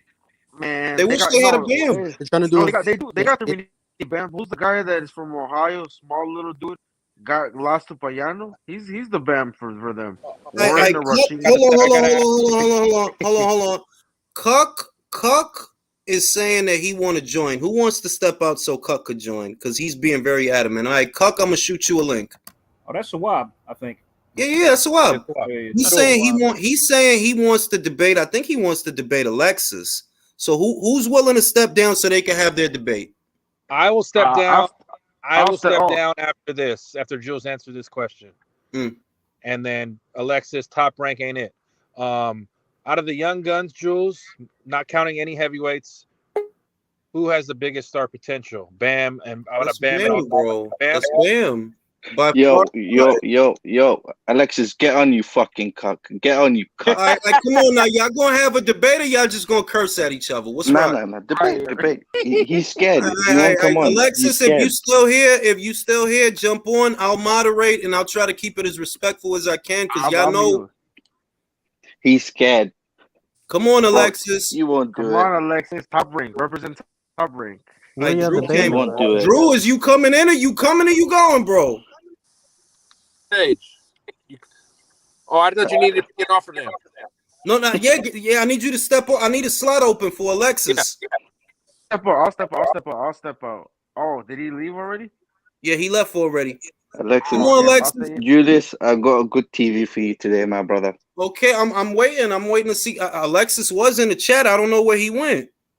Come on, Alexis. He saw me in the chat. He ran. Let me go on Twitter. See if I can find him. Man, let's hype this up. Hey, I got a question. Jules, do you think Inouye will ever Jules, fight one Brandon second. Figueroa? Bob Arum doesn't want him to have an argument with me because he knows he'll get beat. Just the way he doesn't want Beterbiev. He doesn't want to let him cross the street. Yeah, Hey, he's not crossing the streets, bro. Hey, top rank is cool at the point, but they cheap as fuck, man. Oh shit! Look at Jules working, man. Hey, only on pay-per-view, man. Only on pay-per-view. Hold on, let me see. Cook Boxing. Okay, I found you. Okay, I just That's told him me, on Twitter. Julius. No, I know. I had to tag him and you. Drew says Alexis needs to run Arum permission to get on. Oh wow. Oh, Y'all wow. merciless. Why y'all doing all that? Why y'all doing? Because you know what's gonna happen. He gonna get mad at me as if I said some shit. I ain't say nothing. Right. Hey, Jules Jules. is chilling, man. Jules is just Hey, the ref. Jules, I got a question for you, man. Do you think Inouye will end up fighting Brandon Figueroa at one time? No. Nah, I don't think so because I Jump think on, Inouye- Alexis. Please, I want to go for your ass. I need to Nah, they sleep, won't bro. fight. I got They money won't to fight, make. Yeah, that didn't sound right, so I. Hey, yo, pause. Fig Bro, probably y'all gonna better win. chill with these Derek Yeah, that's a Cesaro bad business, parallels. man. Y'all better chill with all this. Hey, Derek Jules, Cesaro. did you hear that? Yo. Hey, Because Julius, I I'm don't know hard for why. you. I want to Yo, come listen. for you. You know, Bro. hey, Julius. For some reason, I want to see Cesaro versus Wilder. That press conference will be amazing. You got your ass beat in the Polo, home match. I feel like Wilder's career is over, Polo. Like I really do. So do Man, I I. wanna I mean, see like, that fight, bro. Why do I coming back until I see him in the ring? Look, why we Man, I not don't know. hearing? We damn near 7 months into the year of 2022, and we don't hear nothing, bro. No fight date, no potential opponent. It's like what the fuck? Like he said, yeah, I might come back, but then he also said I don't have the itch the same way that I used to. So it's like, bro, man. Yo, does anybody got Stavern on anything? Message him, be like, yo, come back for the trilogy. The rubber match. Stavern versus for the interim WBC title. Oh wait. Yo, I know he can fight Trevor Bryan as his comeback opponent. Oh That's not yeah. bad. Oh, he can fight Adin Wallin. I know he works at Demetrius. bro, he should fight Charles Martin. He should fight Charles Martin as his comeback opponent. He really should. Demetrius Salida Promotions is on Showtime. They work close with you, so they can get Adin Wallin and Wilder going. That's a good fight. I want to see that. But I've always wanted to see that Cesaro fight, though. That press conference is going to be amazing, bro. Imagine all the shit talk. You got your ass beat twice by my countrymen in your own backyard. Triple G finna get KO'd, bro. You got these guys at Yankee Stadium promoting this fight, and these people are seriously trying to convince the boxing community that this is not the bigger fight at a time when Crawford versus Spence ain't even fucking signed. Fucking done yet. Ain't even fucking And done apparently, yet. Eddie Hearn doesn't know what he's doing. He doesn't know what he's doing. Bro, Eddie Bro, hit he it knows on the what he's coffin, fucking bro. doing. He said that the Spence Crawford fight isn't done because the money isn't there. The guys are asking for too much money, and the fight doesn't generate that much money. So how is this fight bigger? It doesn't. So when you think, They don't I'm glad JBN said that, because if the hang up is that they want dollar amounts that are not there, that immediately tells you it is not a bigger fight, because if it were, the fucking money would be there. Right. These two guys are getting paid. What? Canelo's gonna get like what, 40? G like 20? That's how you know the money's there. He's getting more. He's getting like 50. G's getting 20? I mean 50? Yeah. I think no, Canelo's getting a bag. Did you not see the 3-fight deal was 130 million? So you just divide whatever, and he gets an international fight. So he fights in the UK. That's a pay. That's something PBC couldn't offer him. It's fucking silliness, bro. It's like you literally got a fight that isn't done. There are still squabbles after 4 years of buildup. After 4 years of buildup, there's still squabbling over money, bro. Y'all have 4 years to build this shit up. Hey, shout. They spent those 4 years saying Crawford wasn't a draw. Yo. Come on, B. Oh. Yo, but I just want to say this. Listen, I'm only a 26-year-old. I'm only a 20 lads. I'm only a 26-year-old. I'll probably been into boxing properly maybe 5 years, 5-6 years max. When I was age of what 20. So, bruv, come on, man, Alexis, you've been watching boxing your whole life, and you don't fucking make any sense as if you started to watch it yesterday, and you're scared of. You're not even replying to me on Twitter, bro. You're leaving me hanging. Swap, go easy on him. He's trying to help Bob put his teeth in. Mess, bro. He's doing his loan. Look, I just gotta say this, man. Especially Crawford could wish they had this kind of exposure. Yep, they should. I mean, and once again, I'm glad you say that, Virtuoso, because I don't say what I'm saying to be a troll. I say what I'm saying to chastise the people that belittled and berated Terrence Crawford to the point to where his marquee value was hurt. Because when he left 140 pounds, if you look at the viewership ratings, right, for the fights he was having at 140 and the one fight, the two fights, Jose Benavidez and Jeff Horn, those fights got great viewership. And it was because of the PBC freezing him out that his marquee value started to go down. You know the Benavidez fight did a lot of views because remember the day before the weigh-in, Benavidez pushed him. That went viral. Maning, that fight, let me tell you something about that fight. That fight was the most watched fight in all of combat sports that year. Look it up. It did more numbers. It did more numbers. It did more numbers than any other fight in boxing and mixed martial arts. For free, right? I'm talking about like on non-pay-per-view, right? Yeah, like non-pay-per-view. They did like 3 point something million, right? It did some crazy ass number, and it was literally the most watched fight in all of combat sports. Fuck just boxing, all of combat sports. And because of these bozos shitting on Bud all these years, that's why this fight is at where it's at. It's because of y'all. It's not because of me. I bought them shits. I bought them fights. I watched them fights. Man, God damn it. I bought the Con pay-per-view. God damn it. You were going to tell me. I bought the Porter pay-per-view. I bought the Victor Postal. You know what I'm saying? It's because of those motherfuckers that this fight is at where it's at. If they wouldn't have shitted on him, and they would have asked for the fight, the money would be there. But when your biggest supporters, Jules, let me say this, the money is here. Hold on. When your biggest supporters is guys that don't fucking buy shit, I'm talking about Eru, the fake ass cash cow. When your biggest supporters is a bunch of bums that don't buy shit, this is what happens. That's why these bums celebrate when a fight doesn't happen because they don't have to fucking pay for it. Fucking bums. These idiots celebrated when this fight wasn't made. These idiots celebrated when Wilder and they brag about when Wilder Joshua wasn't made. Literally, right? Yo, they were celebrating that Wilder didn't fight Joshua. They do want the fight, it's just they don't want to pay for it. You know what's exciting, bro? I've never seen a group of fans be excited because Undisputed Heavyweight just so Wilder could get this rematch, just for him to get beat the fuck up and get beat pillar for post. We saw that, which it was an entertaining fight while it lasted, but people were celebrating when Joshua and Fury fell apart. You remember that, Jules? Bro, I remember. Yes. Bro, listen. From 2018, because that's when really things got toxic, and that's where things really started.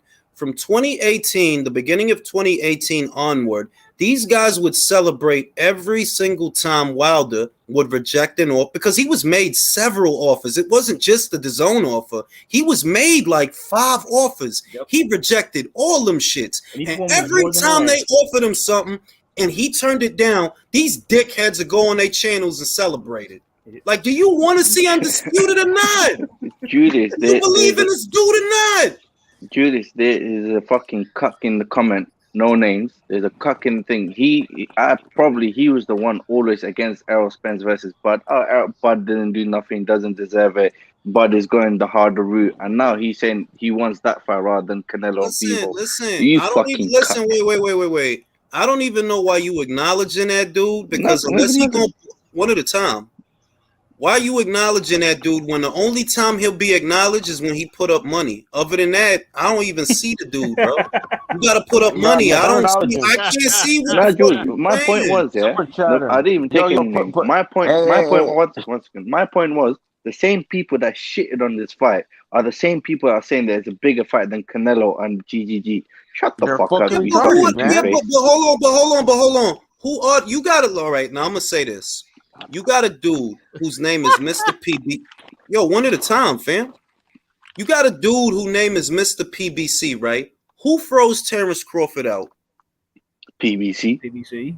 And look at this bozo talking about that's the biggest fight, bro. It's the pole you smoking, the dick you sucking that stopped that fight from happening.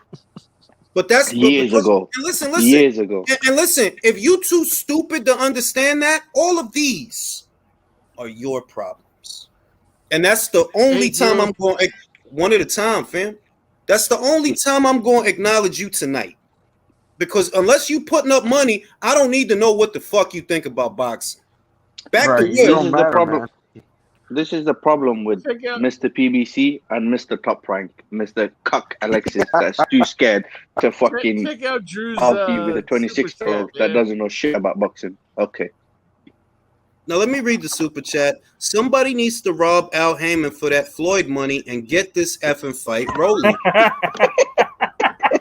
Who says, Jules, are you yeah. But look. It's like, let me say this. You got people in this world that are so stupid that they're literally self-destructive. If you've been supporting the PBC freezing Crawford out, if you've been supporting Errol saving this fight for last when he should have did it a long time ago, if you were a proponent to any of that, that's the reason it ain't no money for this fight. That's the reason after 4 years it's still not fucking done. We about to see Canelo fight Golovkin for the third time. You two motherfuckers still haven't made this fight? Do you realize how fucking stupid that is? Canelo and Golovkin have fought 3 times. Wilder and Fury have fought 3 times. And you two motherfuckers still haven't made that fight?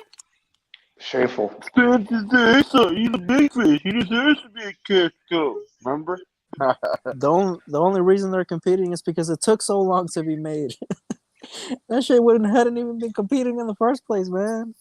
Professional bag fumbling.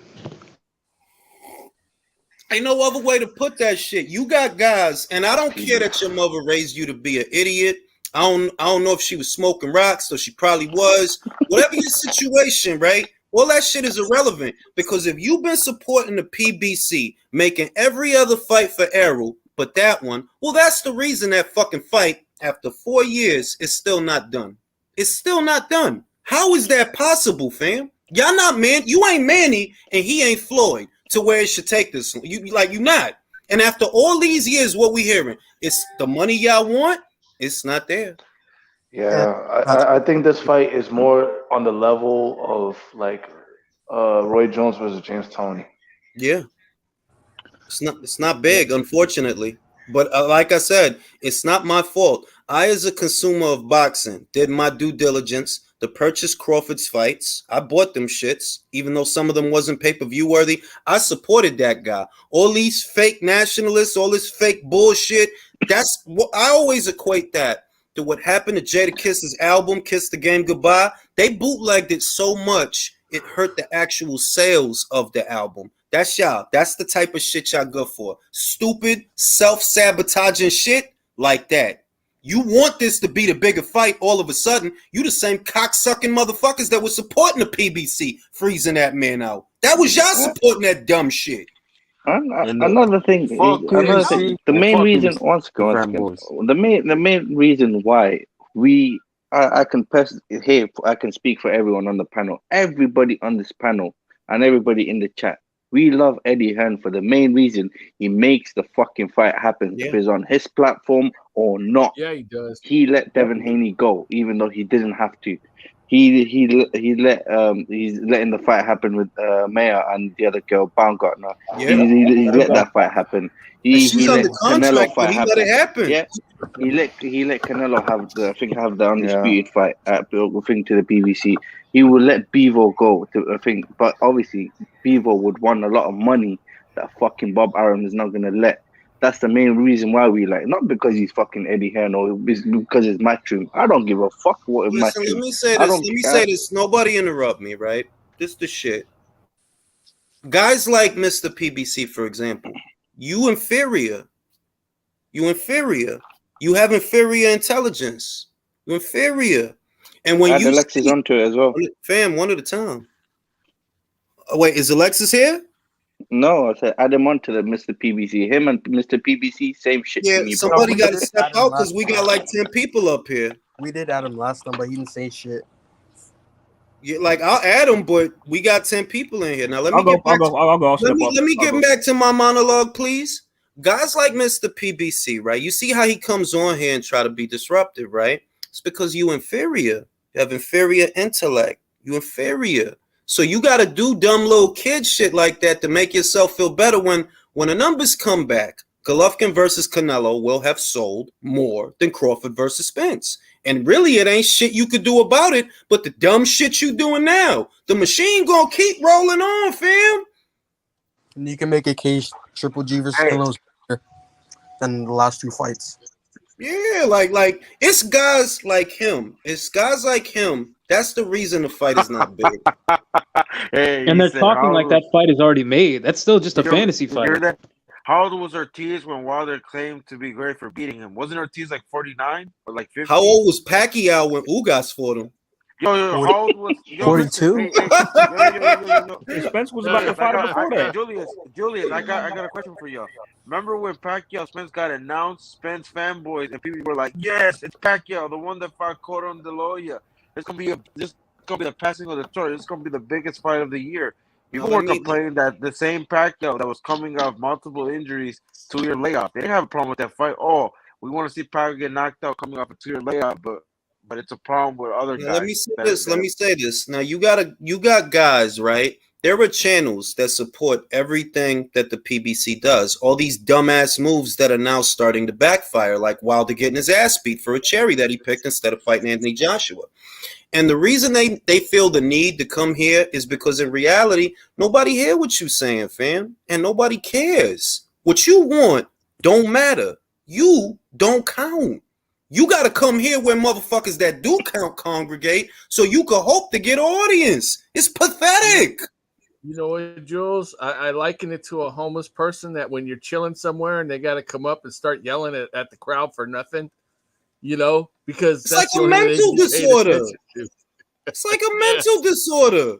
You mad at these panelists and me because Golovkin versus Canelo is still a bigger fight than Crawford versus. It's not my fault. The fuck did I do? It's not their fault. They ain't do nothing.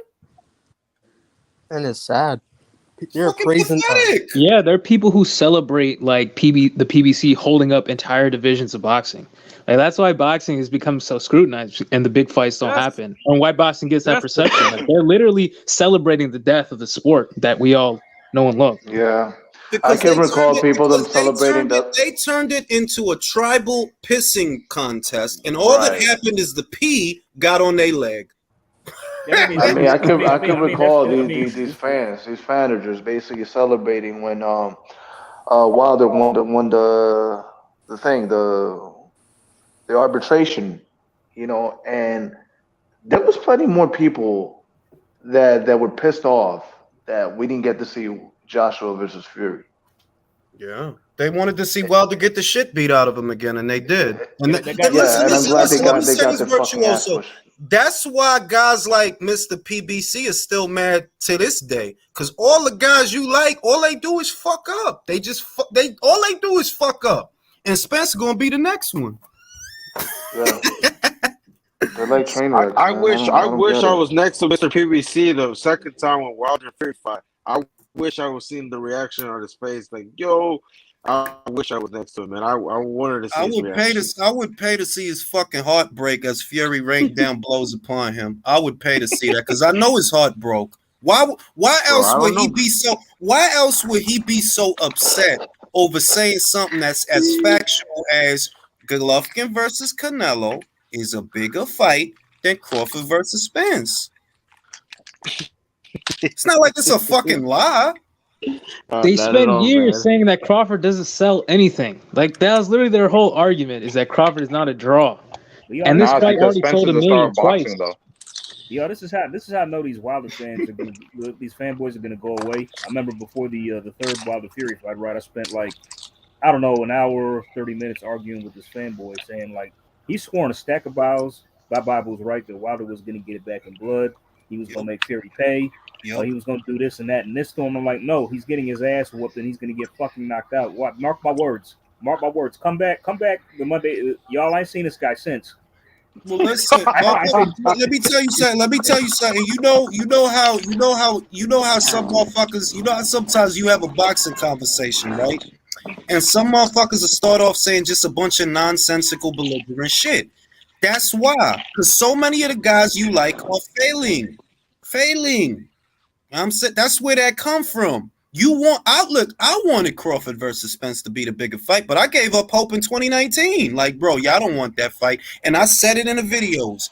Because Errol's fans don't want this fight, and it's really only Bud's fans that want this fight, it's not going to be big because you need two sets of fans to make a super fight, like Felix Trinidad and Oscar De La Hoya, like Manny Pacquiao and Floyd. You need two sets of fans, and y'all dick-eating motherfuckers don't want that fight. Y'all rather see him fight anybody but Bud, and now the fucking fight is stale. The only reason this fight is interesting to me because it's undisputed. That's it. I'm already settled on who gonna win the fight. I only want the fight to happen now so I can watch all Spence fans stop watching boxing because that's what's going. I don't know why Spence is so high in the pound for pound list. To be honest, I have a feeling, bro, that once Spence loses, it's gonna be Wilder versus Fury 2.0. I got that feeling, man. It's gonna be, especially if it happens at his home. I feel like it's gonna be all Tyson Fury versus Wilder all over again. I'm a Crawford fan, more, but I do respect Spence. But I have a feeling, bro, Julius, that's what's gonna happen. It's gonna be Tyson Fury, Wilder 2.0 all over. You think they're gonna try to turn it into like what, 3 fights? Yep. I heard. Well, it's rumored that Crawford's kind of pushing for a rematch clause in negotiations. That's what I heard. So I don't know. Oh, really? Let me read these super chats. My desire is to see crying Ryan Garcia and Cap Marcharlo get slid under the bottom rope like a hockey puck. Kindly put Sawab's word up to these two villains. Shout out to Ulysses, man. I appreciate that. But yeah, why you think somebody hold on. Belen. Why you think somebody like that would come to a channel like this just to act stupid? That motherfucker's in his 20s doing that shit. He ain't out getting money. He ain't out getting pussy. He literally in the comments trolling. That's fucking sad, bro. Like, I don't know what to say, man. Like, yo, I'm just glad I ain't end up like that. Shout out to Mr. T. Damn, Julius, ya lo estás matando, güey, ya déjalo. ¿Qué es lo que tiene ese tipo? Tú no ves que él hace eso, tú no ves que él hace la misma vaina todos los días. Algo psicológico tiene ese tipo. Un problema psicológico tiene ese tipo. Es que son culos, nomás hablan mierda, bro. Son culos. Por eso nomás hablan pura mierda. Drew says they will jump from Spence to Boots. They already did that, so we know that's true. They already hype it. Which I don't got nothing against Boots, by the way. I think he's a great talent. But they already started trying to like prop him up as the boogeyman for beating who? The only ones ducking him is PBC fighters. Thurman want to act like how about that? The greatest Serbian fighter ever, Lipinets. Like the shit is wild because they want him to get fights, but with who, bro? The guys you've been propping up are the ones ducking him. Danny ran up to 154. Spence pretended he never heard of him before. Thurman acting like he never heard of him either. Thurman really said, "Nah, I never heard of him." If that wasn't the corniest shit I ever heard, he really said, "I never heard of him." Like, bro, how you never heard of him? Boxing is a small world, bro. How you never heard of Boots? And you were Bro, that's the most welterweight. pussy shit that's ever happened in boxing in recent memory. You're working with him, and he works for the same company. Like Y'all you're in the literally same weight fight. class, and you work for the same company, bro. Y'all campaign at the same weight. Y'all fight on the same network. But you gonna tell the whole world, nah, I never heard of him before. The only ones ducking Boots is PBC fighters. The PBC fighters that these bozos have been propping up for the last 5 years. The only ones ducking him. So that's why Keith is a cornball. I mean, like, I don't know how anybody could really be a Thurman fan, being honest with you, just from a boxing standpoint. Because as a boxing fan, well, what are you a fan of? He doesn't fight that often. And look at who he just fought, Mario Barrios. Y'all was excited for that? No, I forgot Jesus. that shit was on. Like, when you heard he was gonna fight, you was like, yeah, yo, that's good. Like, really? Come on, man. I got excited. I'm gonna be honest Raj, with you. I I got excited. I got excited. I was actually a big fan way back when he was Yeah, I active. thought. I thought the Listen, I like let me I tell you thought what. he would have beat Spence back then. Circa 2015 to 2017, leading up to the Danny Garcia fight, I had a high opinion of Keith Thurman, right? But once I seen the language in reference to the Spence fight, I was like, oh, you're not who you say you are. You're not, because you doing at Spence what you feel was done to you, even though Floyd didn't duck you, bro. He fought Maidana, all right? And after he fought Maidana and gave him his rematch, which he deserved, he fought Manny. What the fuck was more important at that time? Fighting Manny or fighting you? Who the fuck are you? That whole Floyd Duck Thurman shit was the dumbest shit I ever saw, because, like, how are you not thinking? Yo, if he wouldn't have fought Chino, y'all would have said he ducked Chino rematch to fight a dude nobody never heard of. Then after he beat Chino for the second time, who he fought? Fucking Manny. That's the fight we wanted. Shit never made sense. It didn't make sense then. It doesn't make sense now. Yeah, and that's that with Keith, man. I mean, when I look back at that, he was kind of fishing for a Mayweather fight. I'm like, dude, you're not quite there yet, man. I would have probably been more realistic for him to fight like Cole Brook, for unification. I mean, Keith really was the model for what we see from Charlo today, kind of. Yeah. That your whole thing was the money fight. Like, you should have realized that, look, Floyd's in his mid-30s. And yeah, I could call him out and all those different things, but everything about me shouldn't be centered around him, because he's a fighter that's on his way out. So he called Danny Garcia out, but I always viewed that as some weak shit. And if you go to the oldest videos on this channel, you'll see that's some weak shit. Of course you calling him out because he moving up. Why you don't talk to Brooke like that? Brooke Ben had a belt. If what you want is a fucking belt, you ain't had to wait for Danny. Go after Brooke. You ain't want to know. It ain't like he never fought one of your stablemates before. He won his belt from Sean. Go fight him. Nah, you ain't want to. Of course you want Danny, right? Because Danny food. And everybody knew that shit. And I knew before Danny moved up. This kid ain't going to beat nobody at this weight, bro. He not. He not going to beat nobody at this weight. Nah, man, I'm telling you, man, that whole PBC welterweight stable, man, it was like way overhyped to my liking, man. Yeah, they Can I ate ask you a question? like an avocado, bro. I wanted to ask a question, which I forgot. Fuck's sake, come back to me. You just run out of my mind.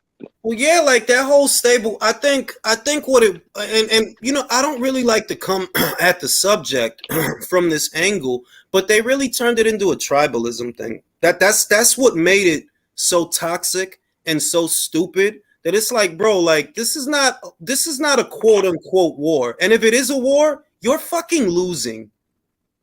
If it were a war, you're losing.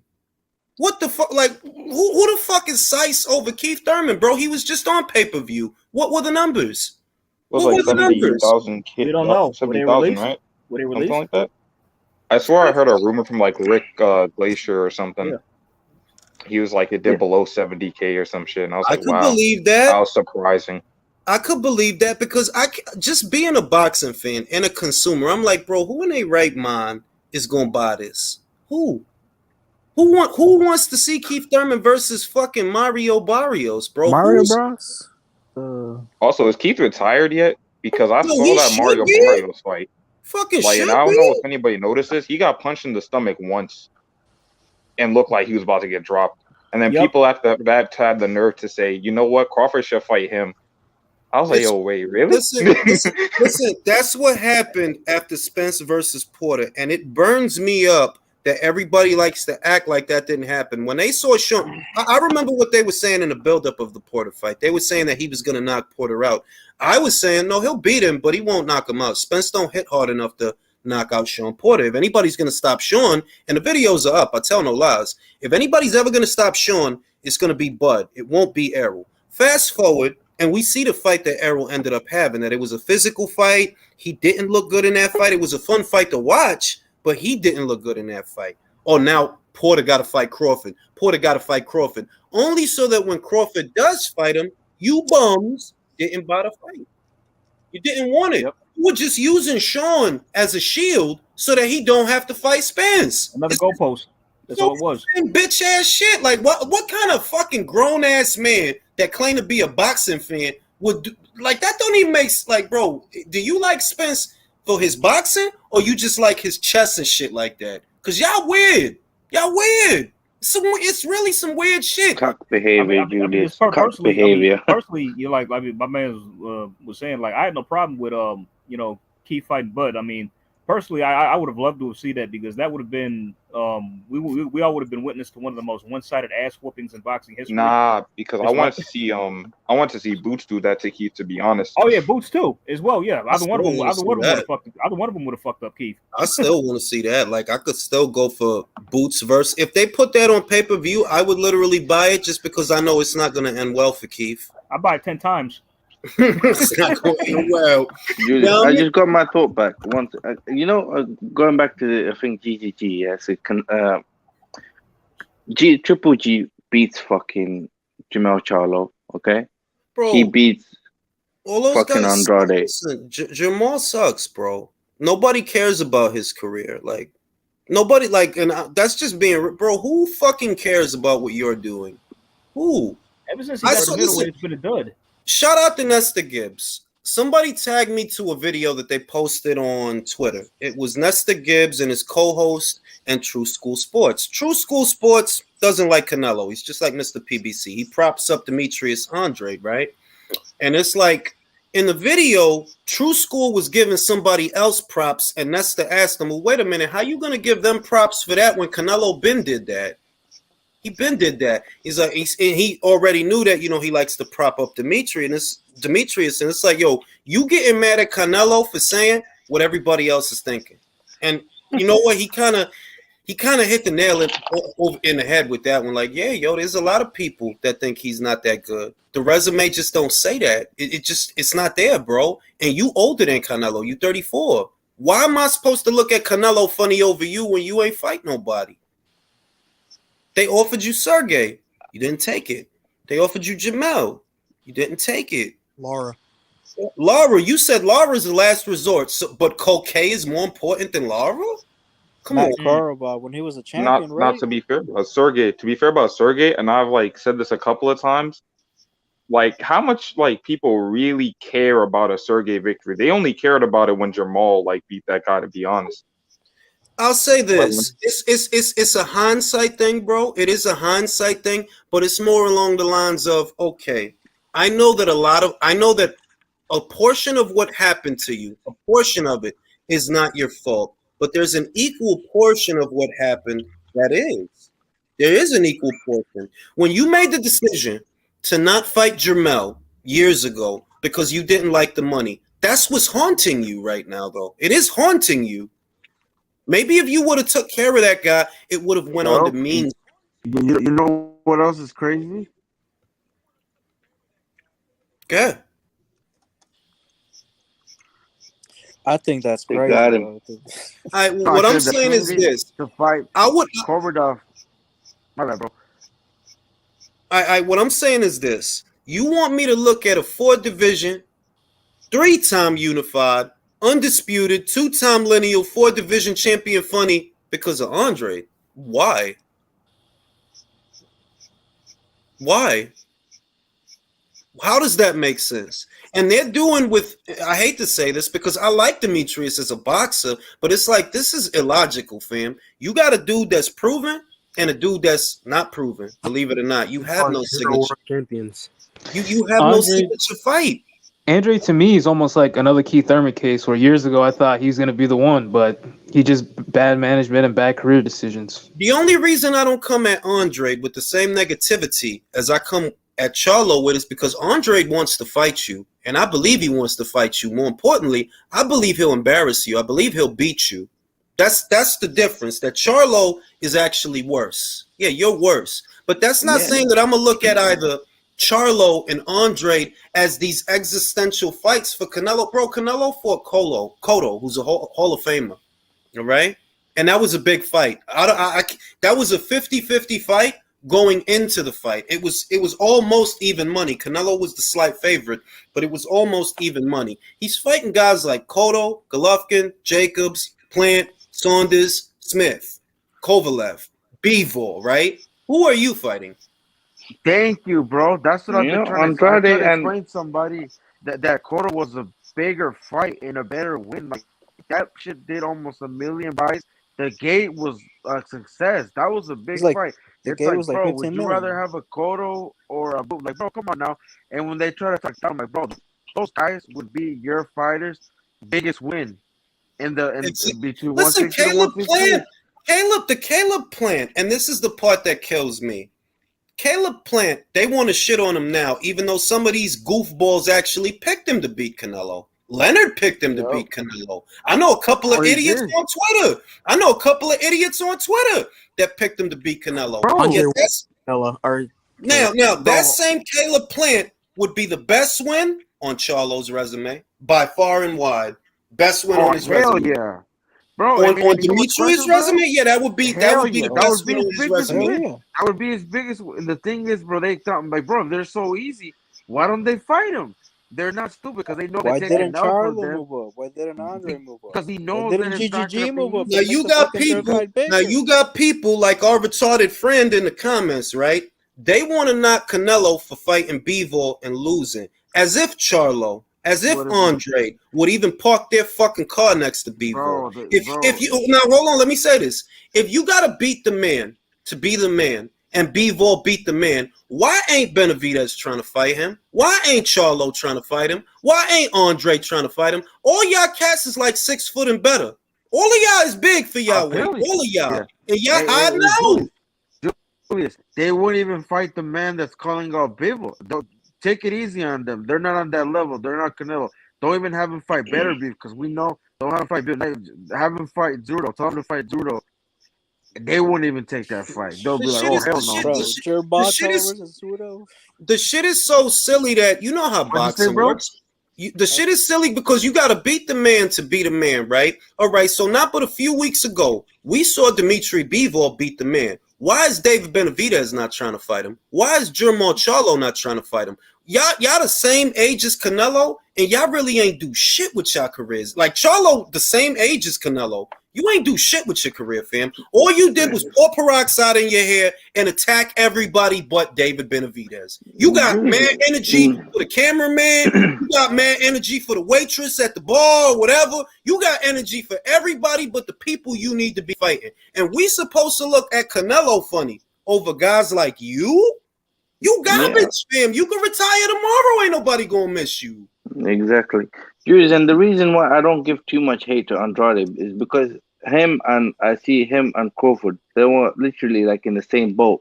They were being shut out. They weren't, you know what I mean? What could have not Canelo, what would have Eddie done for him? All the fights at 154, 160, I think is it with the flipping PBC, they got the belts. What can you do? The same thing with flipping Crawford.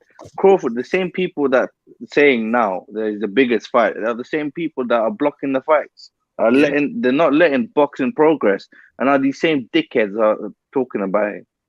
I said this a couple of times that the fight Crawford versus Spence at a fight at the height of its popularity, which was about 2 years ago when Crawford confronted Spence, that was the time to do the fight. That's when the fight was hot enough that I think it could have done above 500,000 buys, because that's when the fight was hot.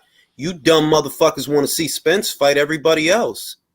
Anybody and everybody else. Even a dude whose last fight was at 135 pounds. Because don't forget, when Mikey fought Spence, who he fought before that?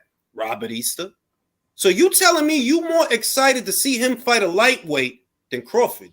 And you wonder why this fight is at where it's at. You wonder why 4 years later, the money they want is still not there. And then if they do the fight, God willing, you're going to see in the numbers. You're going to see it. They're like, yo, y'all fucked this fight up. Like, y'all really fucked this fight up, man. Y'all really fucked it up. Y'all should have been did this. Y'all stupid. Can't fix stupid. I felt like that fight could have done like 700,000 when it was at its peak. Possibly. With an Can you even imagine if like the winner of that fight at that time had gone on to fight Pacquiao in like a torch passing fight for undisputed? Like, these guys are idiots. They celebrate like PBC holding up divisions. It's insane. Because you got a lot of bozos. You got a lot of the bad thing about social media is it gives everybody a platform. The same good thing about it is the same bad thing about it. That it's like, y'all motherfuckers is dumb. Y'all literally caused this fight to shrink, attacking Terrence Crawford and belittling his accomplishment. He's a 3-division champion, fam.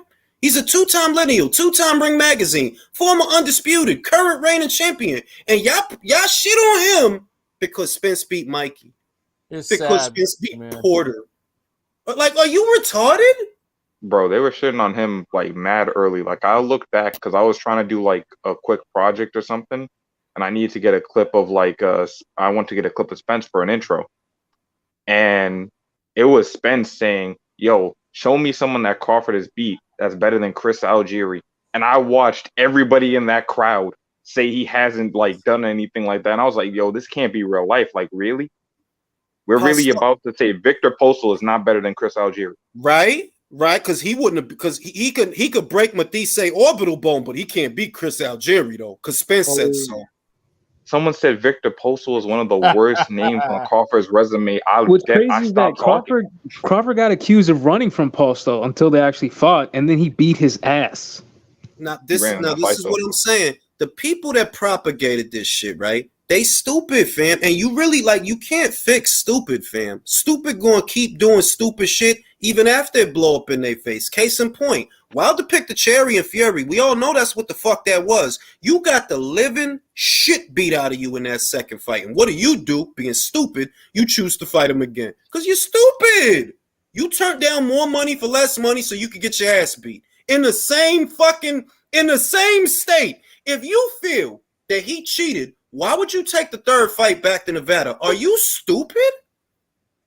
You must be. If you feel that he cheated or they helped him cheat or he pulled a fast one on them, why would you go back to the state of Nevada? Are you a fucking idiot? You must be. And your fans are idiots because they actually they thought you stood a chance. It's like, yo, you can't, certain shit you can't fix, man. You can't fix certain shit. Yo, we're talking about the same fans that tried to justify saying Danny Garcia was Hall of Fame because of his amateur pedigree too.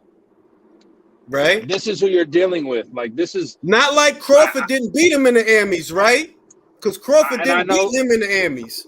I know Jules is a little nicer about it. For me, it's just I don't deal with inferior intellect and poor people. I'm sorry.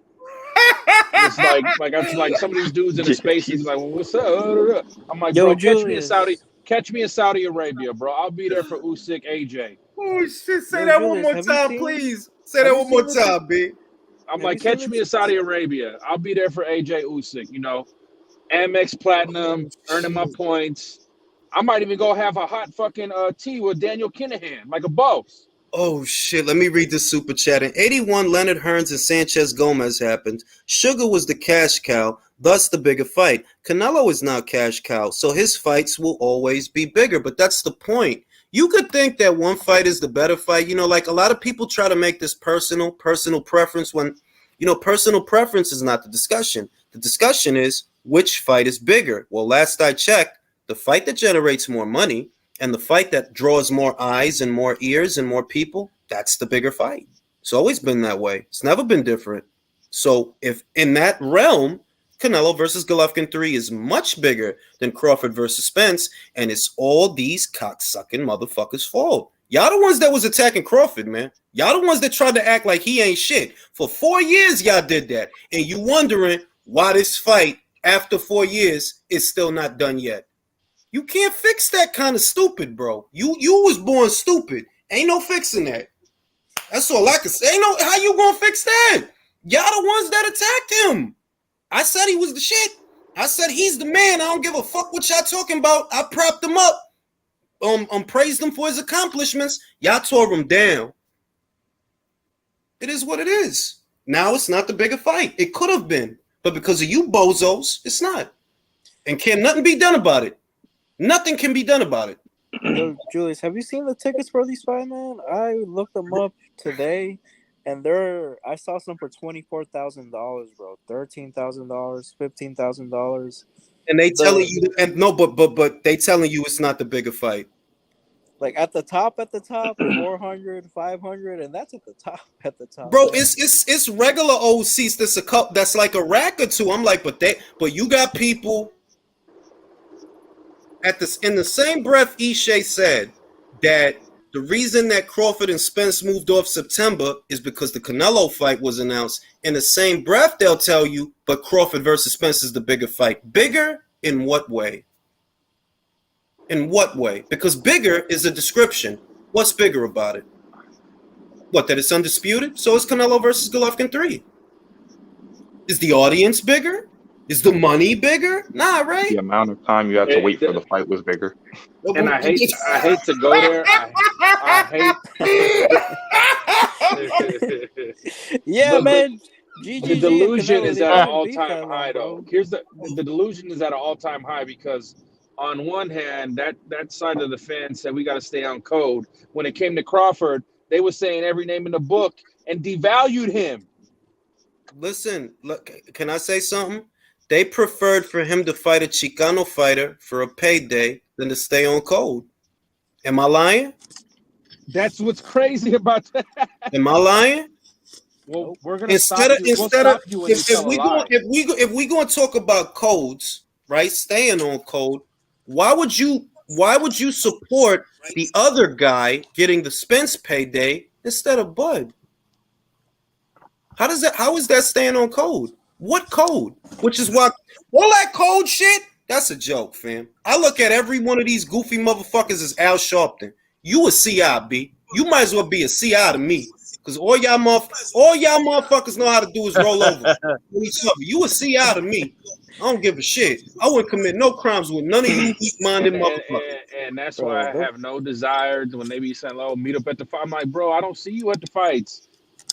All that shit. That's why I love Ron listen, Boy. all that shit. Listen, all that shit so that when a motherfucker end up on a t-shirt and they write the obituary, oh, he was such a nice kid. Then why he talking all that shit if he's such a nice kid? Don't end up on a t-shirt because you a nice kid. And that's why I love Ron Boy. You're some sidewalk candles because you were a nice kid. Ron Boy, like me, he'll pull up to the fights on the Dolo, out of his own home city, out of his own home hood. Like, what's up, bro? I'm here for the fight. It's boxing. The world has become whose mic is doing that shit? The world has become a dumber place, full of dumb fucking people that I don't have time for. And I love when shit like this happens because they don't have nothing to do with the rage. Like, yo, all the dumb shit you did is why you feel like that. The dumb shit. That's why you miserable and you can't enjoy the sport. Because of the dumb shit you did. Yeah. Why would you attack Terrence Crawford of all people? He's the most accomplished, homegrown American fighter. Nobody else would do this. If Crawford was from the UK with that same resume, they would build the man a church. 100%. Jules, can you imagine 100%. if Crawford was Japanese? If he was Japanese, look, Naoya Ino, a 3-division champion, lineal, 2-time. I know he's lineal now, and Ring Magazine. I don't know if he's 2-time like Crawford, but you see, 20,000 at the Saitama Superdome. They show up and show out. Any country in the world, a fighter like Terrence Crawford, he gets his respect, except here, because these people are stupid They're and can't shut fucking the fuck cocks. up. And they still And the other thing is they stupid and they can't shut the fuck up. At some point, you got to realize I'm stupid and I should shut the fuck up because everything I say is wrong. You tore down the wrong guy. You tore down the wrong guy. Any other point, listen, a 3-division, 2-time lineal, 2-time Ring Magazine, former undisputed, current reigning champion from Kazakhstan, from Japan, from the UK, from Puerto Rico, or so any other place, anywhere in the world, they would give him his props. You dumb fucks tore him down because of Bob. How stupid do you sound, fam? How fucking stupid do you sound? No other country in the world they would do that. Just for Arrow to get body bagged anyway. One second. On that note, they shitted on Devin Haney to prop up Javante. But who showed that they got balls to go to another country and get the W? Devin. My boy Devin Haney. Devin the Dream. I said he was going to win. Always propping up the wrong motherfuckers. I'm going to say this. Alexis, I know you mad at Alexis right now, Sawab, but I'm going to say this. He says something that's true. These dudes love to prop up the toxic, ain't shit ass motherfuckers instead of the guys that deserve the props. Because I ain't taking anything from fucking Alexis anymore. He's a shook little pussy, or that's all he is.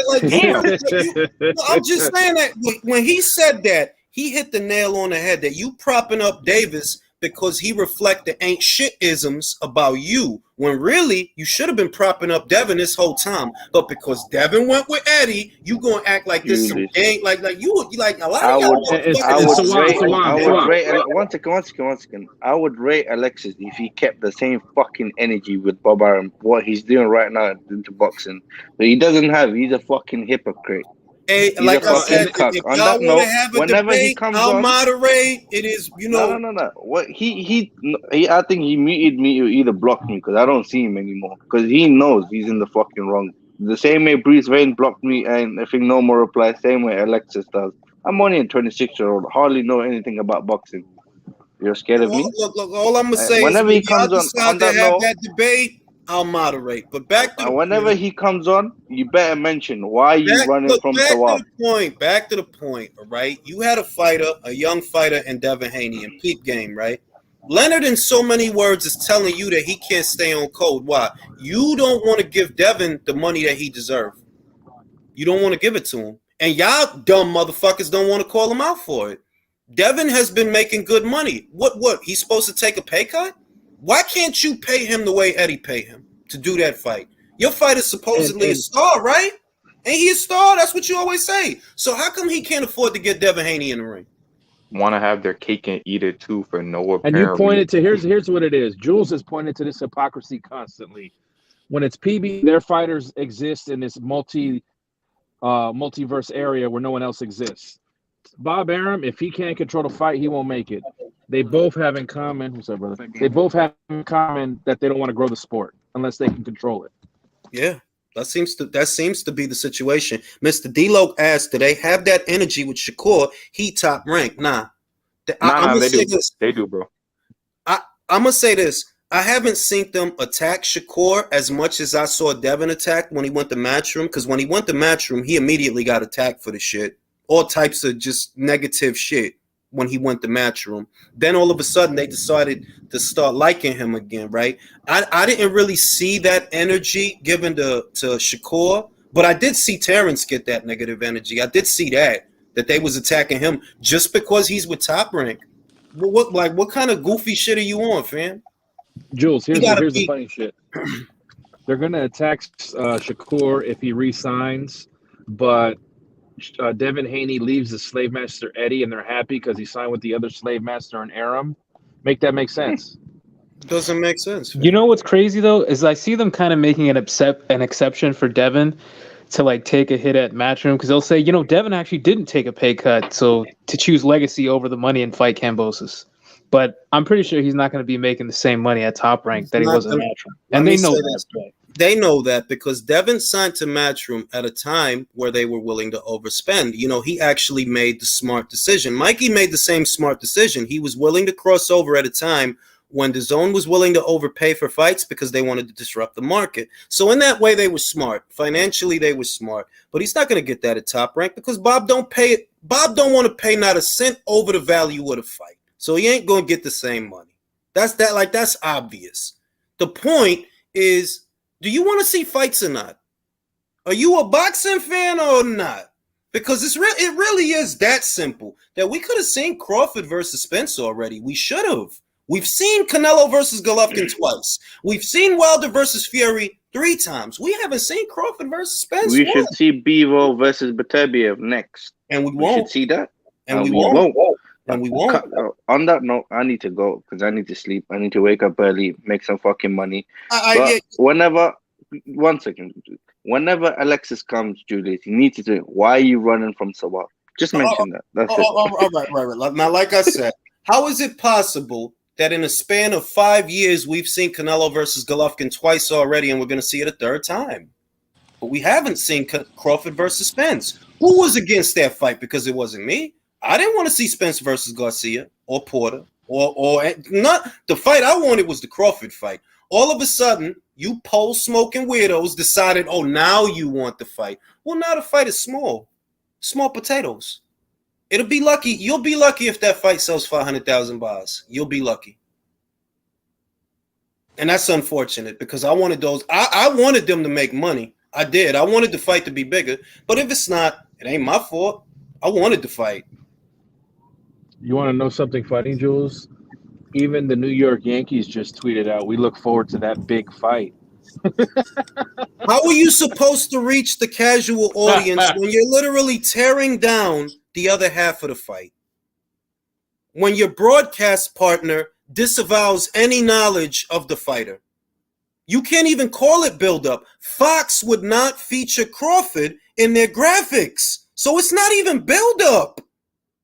These past 4 years have not been Spence building up the Crawford fight. It's been Spence avoiding the Crawford fight. It's just that now you don't have much of a choice. Boots is at your door, Stanionis is at your door, and Virgil about to be at your door. So either you fight them or you fight him. That's where it's at. The last 4 years wasn't, oh yeah, we were building it up all this time. No, you wasn't because you were tearing them down. How the fuck is that build up for a fight? Someone wrote in the comments, Crawford's not signing the contract because he's scared to get poked in the eye by Errol's nipples.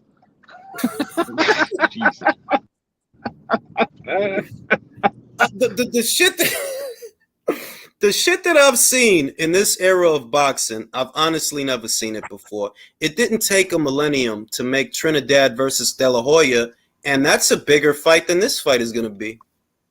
I think most fighters choose legacy or no money over legacy. Like at Tank Davis, he could have fought Lomachenko I think 5 years ago. Yeah, and it didn't happen. It didn't happen. Yeah, didn't Floyd literally say that? Using money and internet followers over legacy. And they have the nerve to listen to Floyd say, "My kids can't eat my legacy." When the bigger your legacy, the bigger your bag is. Yeah, because all the guys that got the big bags, like Manny and Oscar and Leonard and Felix, like all the guys that got the big bag, they had legacies. These is not your Joe Blow fighters. These ain't your Terry Flanagans. You know what I mean? All the guys that ended up getting big bags, they was legacy guys. So how you gonna turn around and tell them, man, fuck a legacy? Then how they gonna get the bag? You get in the mini bag, like you get in the complimentary bag. You're not getting the real bag. They showed the gate receipts for Gervonta Davis's last fight, right? And everybody's oohing and eyeing that he did $5 million at the gate. I have a question for you. Do you think he's getting the whole 5? You honestly think that he's the $5 million he generated at the gate? You think that he's gonna put all of that in his pocket? You know they do. Then you're an idiot. Also, imagine the gate if it was Lomachenko instead of fucking Rolly Romero. Come on. And how is it that you could claim to be a boxing fan, but you don't want to see him fight Loma or Devin or none of these guys? You don't want to see. You don't advocate for that. It's like, yo, it's a sickness, bro. It's being that fucking deranged. Well, it says it all. It's in the name. You're deranged. You're deranged. I think Tank should leave Floyd and just go to Top Rank or maybe the Zone. Nah, he doesn't want to. He doesn't want I to. don't think he's good enough to actually do that. To be honest, at this point, I mean, No, like, it I might think just he be has. too I late. think he has talent, but like Jules said, he doesn't want to work for his money. he doesn't Nah, want but to. you see how he fights though, like one shot at a time like that. If He you doesn't do want that those shit fights, against man. Shakur, that's just an L. Bro, I've been saying it. Shakur would play with him, bro. All the advantages that you go into a fight with, the only advantage you'll have over Shakur is power. You shit out of luck in every other area. He's a southpaw, you're a southpaw, so you don't have that advantage. But he's taller and he's rangier, and I'd wager he's quicker. Because he's not just fast, he's longer than you are. He could touch you with that jab and be well out of striking distance, and ain't shit you could do about it. And he could do that to you all night for 12. And because, and like you say, Jules, Tank tailored his style to only be able to beat pressure fighters. Tank can't fight a slick boxer. I mean, what slick boxers has he fought? Feel me? Exactly. What slick boxers has he fought? None. Closest thing is Pedraza. Zero. Oh, He wait, could have made $1 billion to fight 5 Kevin years Farmer. ago. That's another thing you could have made, and I can't stress. Yo, they really was offering you that kind of money for Tevin Farmer, and you said no. You the dumbest motherfucker in the whole of Baltimore. You just a 7-layer idiot.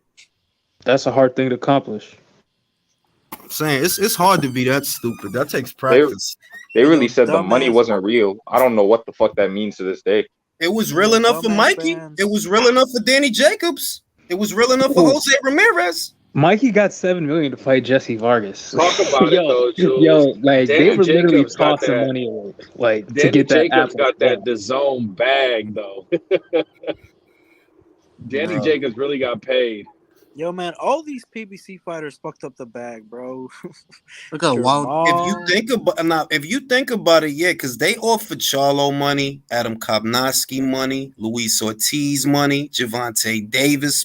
They offered a lot of guys. What do bags. all those fools have in common? Hey, Jules, what do all those fools have in common, though? Or PBC what's the common fighters. denominator? They were all offered like good money, and they all turned it down. Now, Jules, how much of it do you think is Al Heyman don't want those guys to know what it feels like to get that check all in full up front?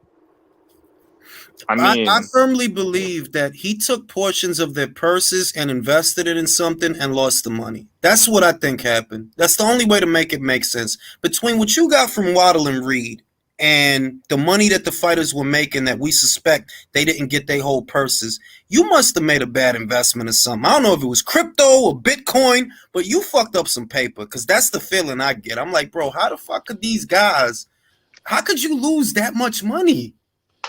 Not just that, the Maypac payday and also the Maymac payday Pacquiao, too. Those two paydays, bro, they made some big millions with those two fights. So how did they fuck that money up? How could you fuck up that much money, bro? It's either you stole it or you fucked it up.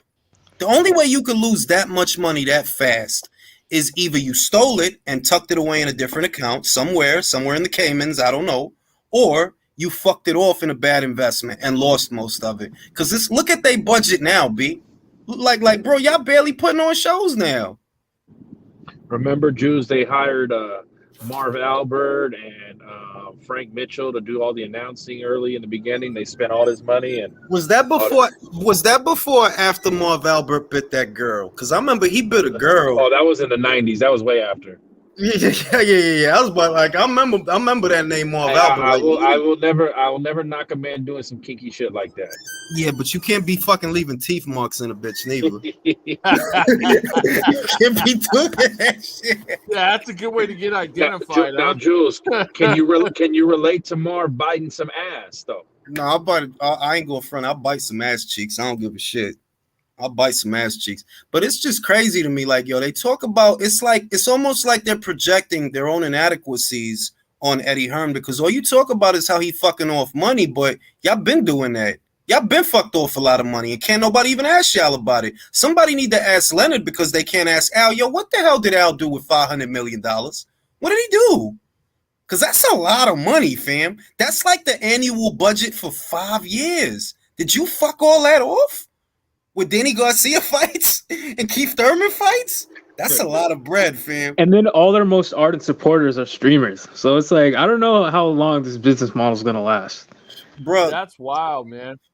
I mean, who posts a carry? My question is, all right, you see the top rank got the Keyshawn brothers, they got Torres, they got young guys, young Olympians. And you see that Matchroom, they got young fighters too that they grooming. Now, all I really see at PBC is Michelle Rivera, Isaac Cruz and his 2 losses. Who posts to carry PBC into the next generation? Because Boots is not a PBC. Boots is not a PBC. Who, Rayo? Rayo? Is he that bad? No, I know I said he wasn't good, but I was Rayo's nice, but I mean, Rayo, alright, but it's like, is he going like that's hope? Rayo.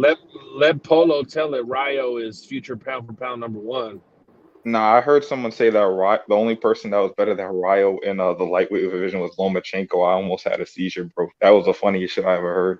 You know who's going to carry the torch for PBC? All those guys that Leonard mentioned in the Brian Custer interview. They'll be all right. Be all right. No, who actually?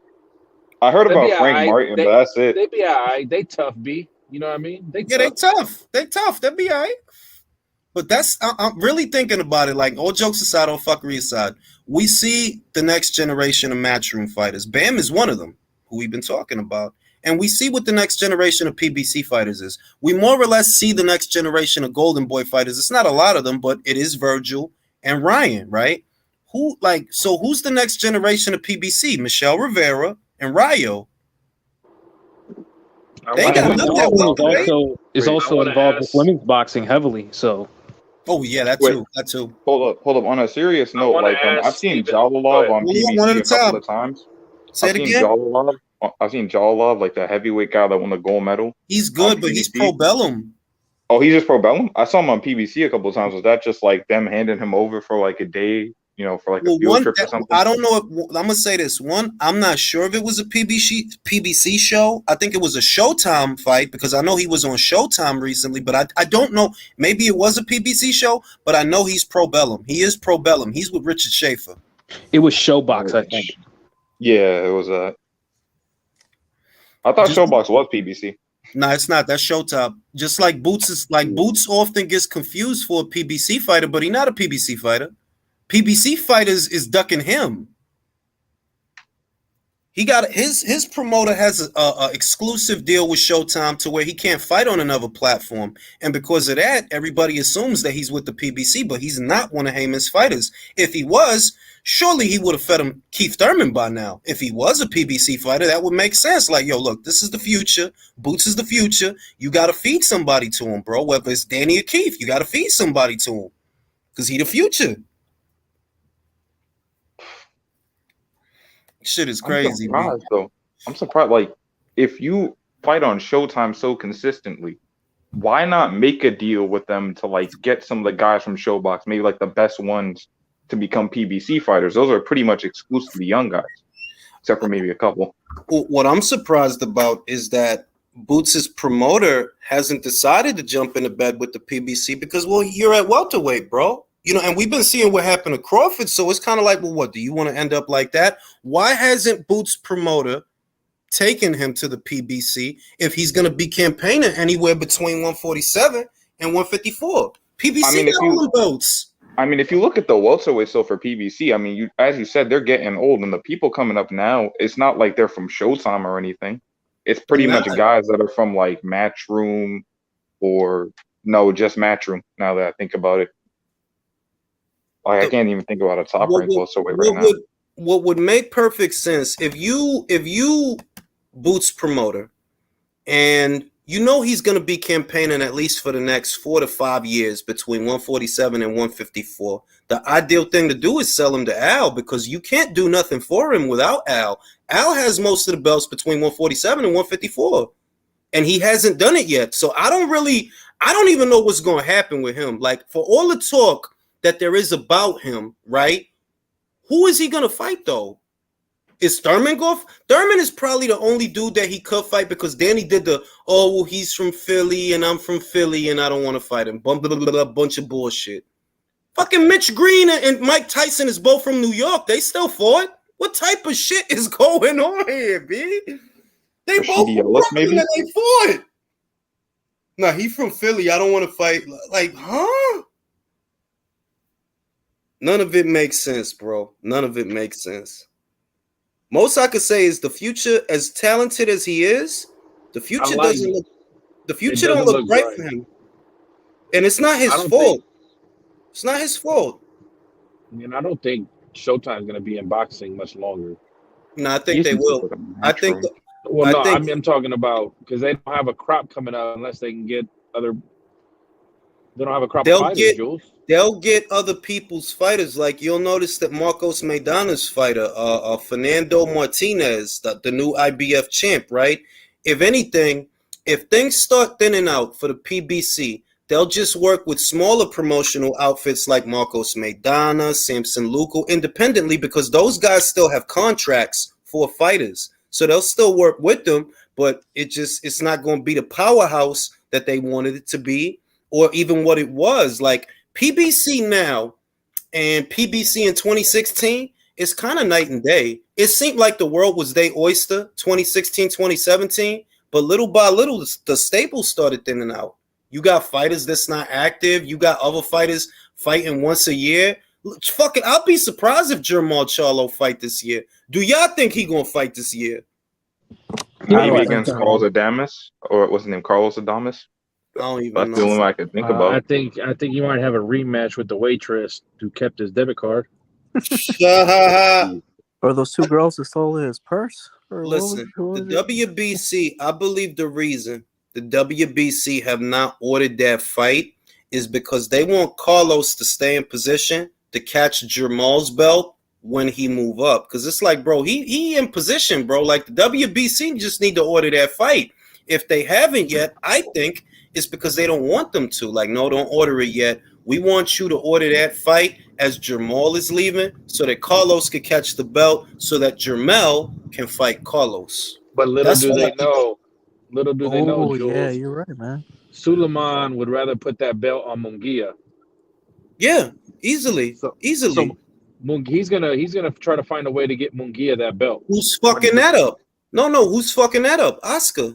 Oscar's not gonna send Munguia over there to fight Adames. The most that Oscar could do is, okay, we'll pay to have Adames come over to us. We'll create a situation to where he has to come over to us so we got the upper hand and we could get that belt. But let's see if he do it. Oscar acting scary with Munguia, and I wholeheartedly believe Jaime Munguia can beat Jermall Charlo. Charlo could be winning rounds and get knocked the fuck out. Same as Jimmy Kelly. I know it sounds crazy, but that's what I see. That you'll be doing all right till you get clipped. You gonna get clipped. I think that'll happen, but I also think Adames beats Munguia.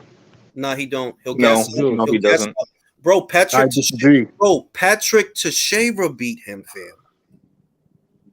If Patrick Man, Teixeira can beat him, Munguia can beat him. He could box, but two things. He don't take a good punch, and he don't have a good gas tank. Munguia get him. Jules, do you think that BC belt is going to go to purse bid when Charlo leaves then?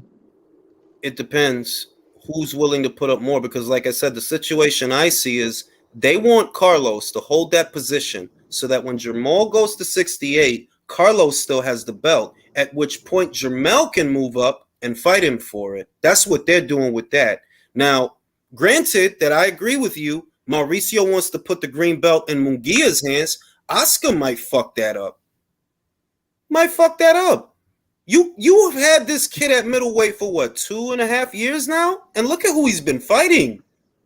Demetrius Ballard, Jimmy Kelly, Spike O'Sullivan. So, Jules, you think that talk Oscar was saying about selling Golden Boy was just to see what the zone would do if the offer? I think that was a cocaine-fueled fit of rage. Well, I'm like, I wish the zone would just like, look, we'll absorb the company and we'll fold it in the matchroom. The thing is that if he tried to sell it, he wouldn't get the kind of money that he wants for it because they don't. Like, you got Ryan, bro. Like, yeah, he could do over $1 million at the gate, but he's unstable, bro. He's at any given moment, some bitch shit could happen. At any moment. All they really got in terms of really good shit, quality shit, is Virgil. That's it. I would say Senicia, but I still feel like Senicia trying to get out of there. I still feel like she's trying to get out Man, of there. they She fumbled just her, man. She should go to Matchroom. She's just trying to go to the different locker room into the zone office. That's all. That's all it is. Go to a different room in the same building. But they got those two fighters, and that's what makes them so stupid. Like, you don't see the crossover appeal that woman had. Like, you don't see it. Well, then you just must sniff too much coke. Like, yeah, she got the it to where you could turn her into a star. She has everything she needs, and you fucking that up. She has, you know what it is, Jules? She's she a has woman everything. with knockout power. Like, that's enough. Let me be honest. Let me be honest. Let me be honest. She's a beautiful woman with knockout power. They're not moving her right. Gorgeous, She should have a co-star on the Mayans FX show. They should be moving her. All the hang-ups that you hear about, like Michaela Mayer, that like, yeah, she could box and she's kind of cute, but you know, her fight's kind of boring. You don't have to worry about none of that. She looked good. She could talk. She's actually a good commentator. And when she fight, people fall down. How do you fuck that up? You have everything. To Oscar, man, I don't know what's going on over there, man. And Virgil, to me, look, you can't get Virgil a belt. You know, not right now. But at minimum, Virgil should be fighting 3-4 times a year if you can't get him a belt. Let him beat up on people. The time and the money, because Jaime got $2 million in his last fight, bro. That got reported to the commission that he got $2 million in his last fight. You should be using that money to keep Virgil active. For real. So it's all because they had to make up for that dumb shit they made. Because if you kept Virgil and they probably active, kept him at that weight now that I feel like now he's struggling to make 160 now, bro. And look they fumbled because if you would have kept Virgil active, he'd have that same buzz and clout that Bam's getting in Texas. Thank you. Look, this is the beauty of the situation with Virgil.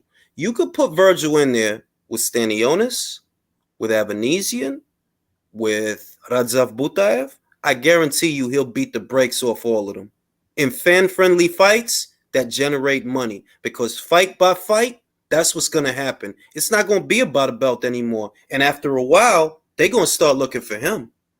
Because he's going to be the money. He has the inside track on the most important demographic in the sport of boxing here in America. All you got to do is keep him busy and get him the opponents. That's all you got to do. And what's crazy, Jules, is Eddie don't know what he's doing, but he took advantage of Golden Boy fumbling that shit with Virgil. How is it that Eddie has a stallion, a Chicano stallion, and he's moving him right? Oscar has one, and he been moving him wrong. You've been putting all this priority on Ryan and all this priority on Jaime instead of Virgil. Virgil's the one. He's the one.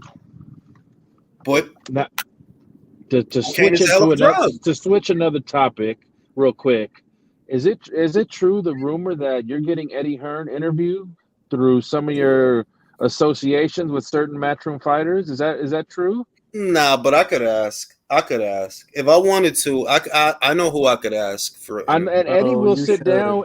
He sits down with all these other fucking YouTube hacks. I know he'll sit down for a one-on-one. Yeah. Like if I wanted to, I know who I could go through to set that up for me. I know who I could go through. I'm gonna need you to do that so I could.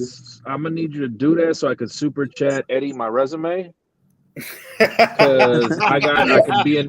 I know. I will tell you. I'll stop what I'm doing right now to work for Matchroom. I'll take a pay cut too.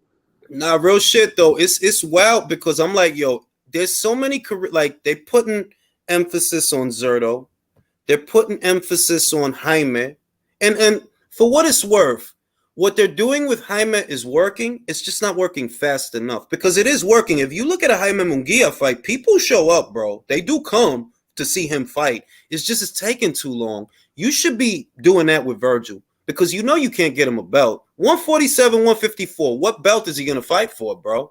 PBC has all those belts, except for Crawford's. But the most you can do for that guy, keep him active. Let him develop a following to where a fight with him is worth so much money, the guys with belts will come looking for him. That's the most you could do, and you're not doing that. Look at his schedule last year. Like, yo, he could have been more active, bro. He could have been more active. And if something kept him out, all right, what about this year? What's going on this year? Thank God that they got him the McKinson fight. I just hope he fight 2 more times this year because it's like, bro, you're not in a place where you could fight only 2 times a year. You're just not in a place like that. Maybe after you win a belt, but not now. You can't do they that fucked now. it off. They fucked it off not using that Garcia budget when Garcia had his little injury and getting that to Virgil. Yeah, I agree. There's fights out there for Virgil. Maybe they're not huge fights, but fights like, the McKinson fight, the Avanesian fight, even though Avanesian ducked him. The Zone has a special on Crawford, and he not even there. Shit is crazy. Hey, yo, Abenisian did duck him, right, IQ? He did duck him. He want to defend his EBU title. That's the crazy shit. The Zone will highlight fighters not even on their platform, but then outburst. You legit backed out to defend the EBU. Brighter future, Oscar or Leonard Ellaby? That's a good one. Oscar, man, that's a tough, Leonard that's a tough has been answer doing right it there. for longer, bro. The Leonard funny shit Ellaby is, has been Jules, champion longer than Oscar. the Zone will highlight other fighters to make the Leonard sport only bigger. has one fighter. I know. When you think about it, you got to go. He with Oscar literally Scott don't more. listen. He only has one. Like, I know people think of Isaac Cruz as big, but no, Isaac is with Sean Gibbons, right? Rayo, I don't know who Rayo with. PBC. They're all PBC, but I mean, you mean like specific? Yeah, not Leonard Ellaby. like Isaac Cruz is a Manny Pacquiao promotions fighter, not a Mayweather promotions fighter. He's with Sean Gibbons. Why you think you seeing him so much? He about to be on. Wait, hold on. I think Rayo's with Lukowicz. All right. So when you think about Mayweather promotions and they stable, outside of Gervonta Davis, who he generate money, but outside of him, if something happened to him, what you gonna do? Broly? Maybe they'll finally start caring about Richard Hitchens. Is he still over there? Somehow, yeah. He literally was complaining about not fighting often just like a couple of months ago. Bruh, I'm like, yo, so I'm going to say, not that Oscar looked promising because he don't, but I'm going to say Oscar just because he has more. He has Zerto, he has Virgil, he has Ryan.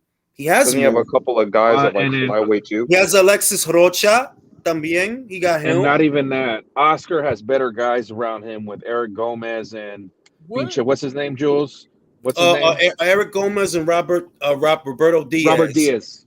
Roberto Diaz. Yeah, he does have big guys. Hey, Jules, what is up with Ellerby and Floyd and them not like trying to develop more talent for themselves? It makes no sense. Talent doesn't. No. I'm gonna tell you what it is. Tell them what it is. The talent don't sign to them. They don't sign to them. Remember what Devin said when he was first coming through and all of that. All that shit with Floyd was just talk. That shit was just talk. That wasn't about nothing. When Shakur Stevenson was fresh out the Olympics, where he went. Keyshawn Davis fresh out the Olympics, and his brother, where they went. Torres, where did he go? I'm gonna tell you. I'm gonna tell you like this. Not country. there. the fighters with good management, they don't sign with Floyd. They don't. Look, Steve Kim just did an interview with Shushu with Bruce Carrington, the kid from Brooklyn. And what he said was the most poignant shit I heard a young guy say. He said, I seen a lot of my teammates going pro before me. So I wanted to sit back and look at how they was doing and who they went with. And when he saw that, where did he go? Top rank. I actually saw what Stevenson said on why he didn't join Mayweather. And it was something that I thought of for a while. And he basically just said, bro, they just seem to not give a shit about anybody else but like a couple of names like Gervonta Davis and maybe like one other guy.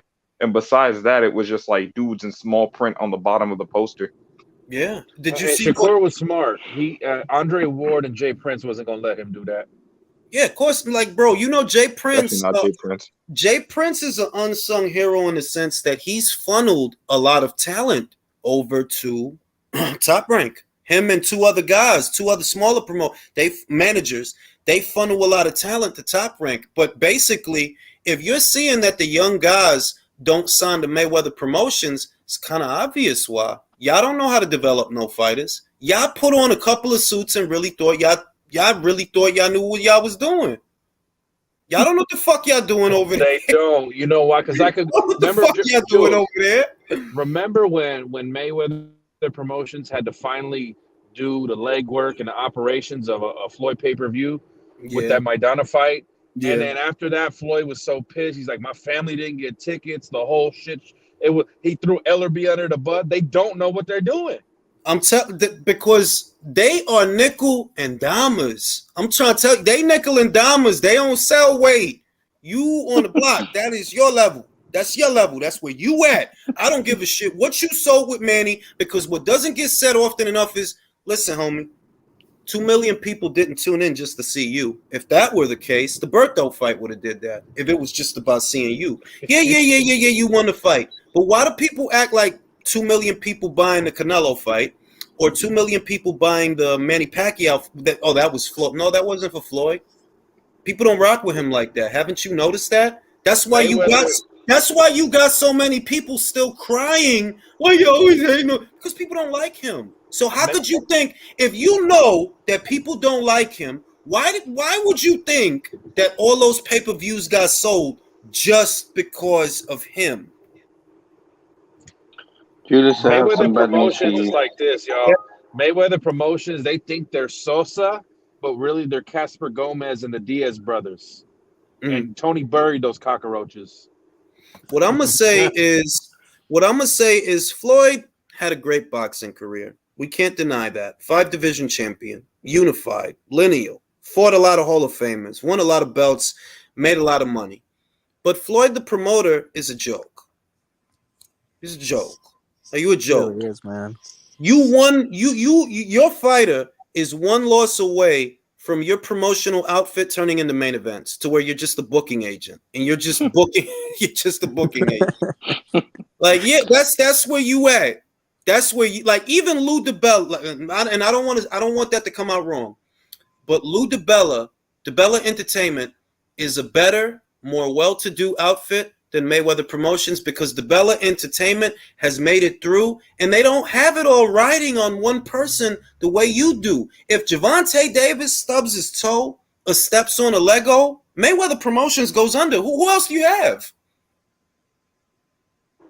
He has all them Nobody. young guns, like he told Brian Custer. We're not going to mention them because I don't want to leave no names out, because I don't want to hurt no feelings. But we got a young crop of stable.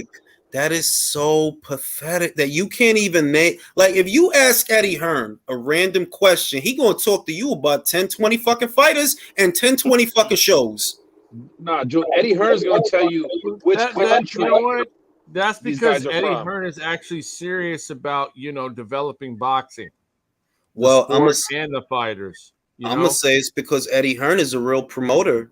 Yeah, simple as. I'm so You know what I glad just that- realized, actually? If you want, so glad I have that I have some sad news for you, Julius, and for Good. myself.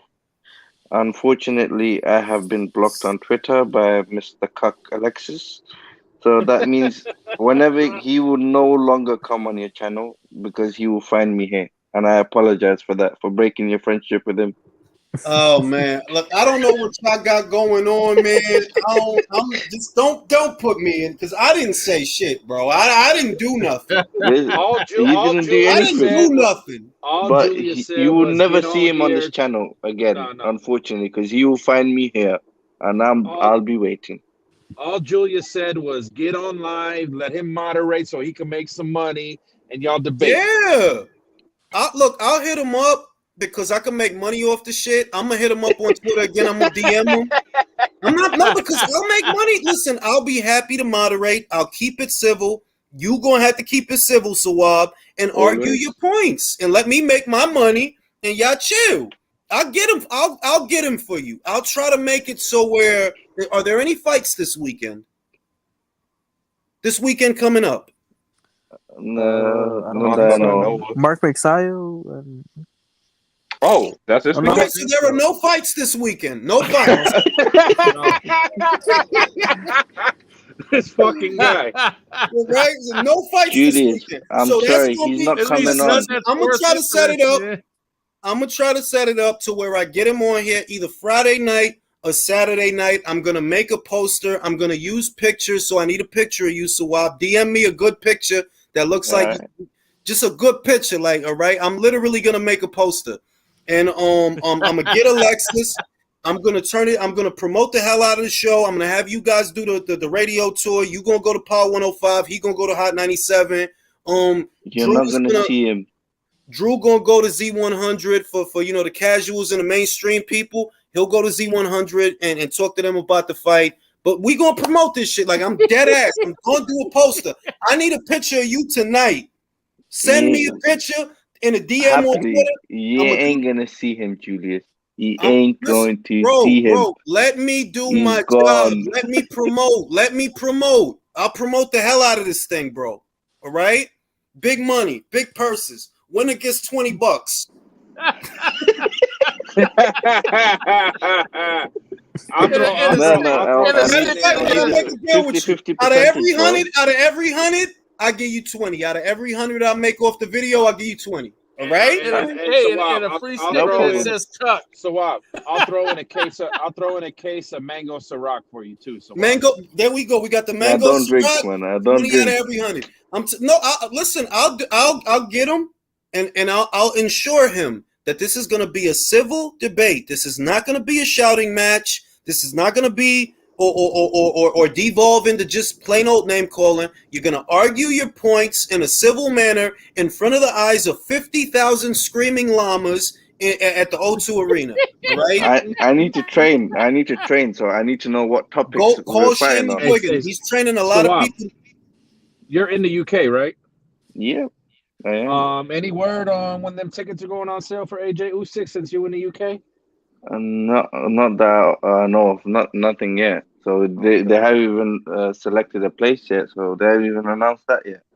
Well, Luis Puente asking, will there be a blood, sweat, and tears series? Listen, no. Let me say this. Don't get my creative juices going, because I will literally sit here and make a trailer for this thing with music and a montage. No, we need it. We need it. We need Go it. ahead and do it, man. Do it. I'm not playing. I will make like a Rocky montage. I know how to do that. Don't make me do it, bro. It will be like that. Remember when Fox used to do that? Remember when Fox Sports used to do that Beyond the Gloves story of old fighters?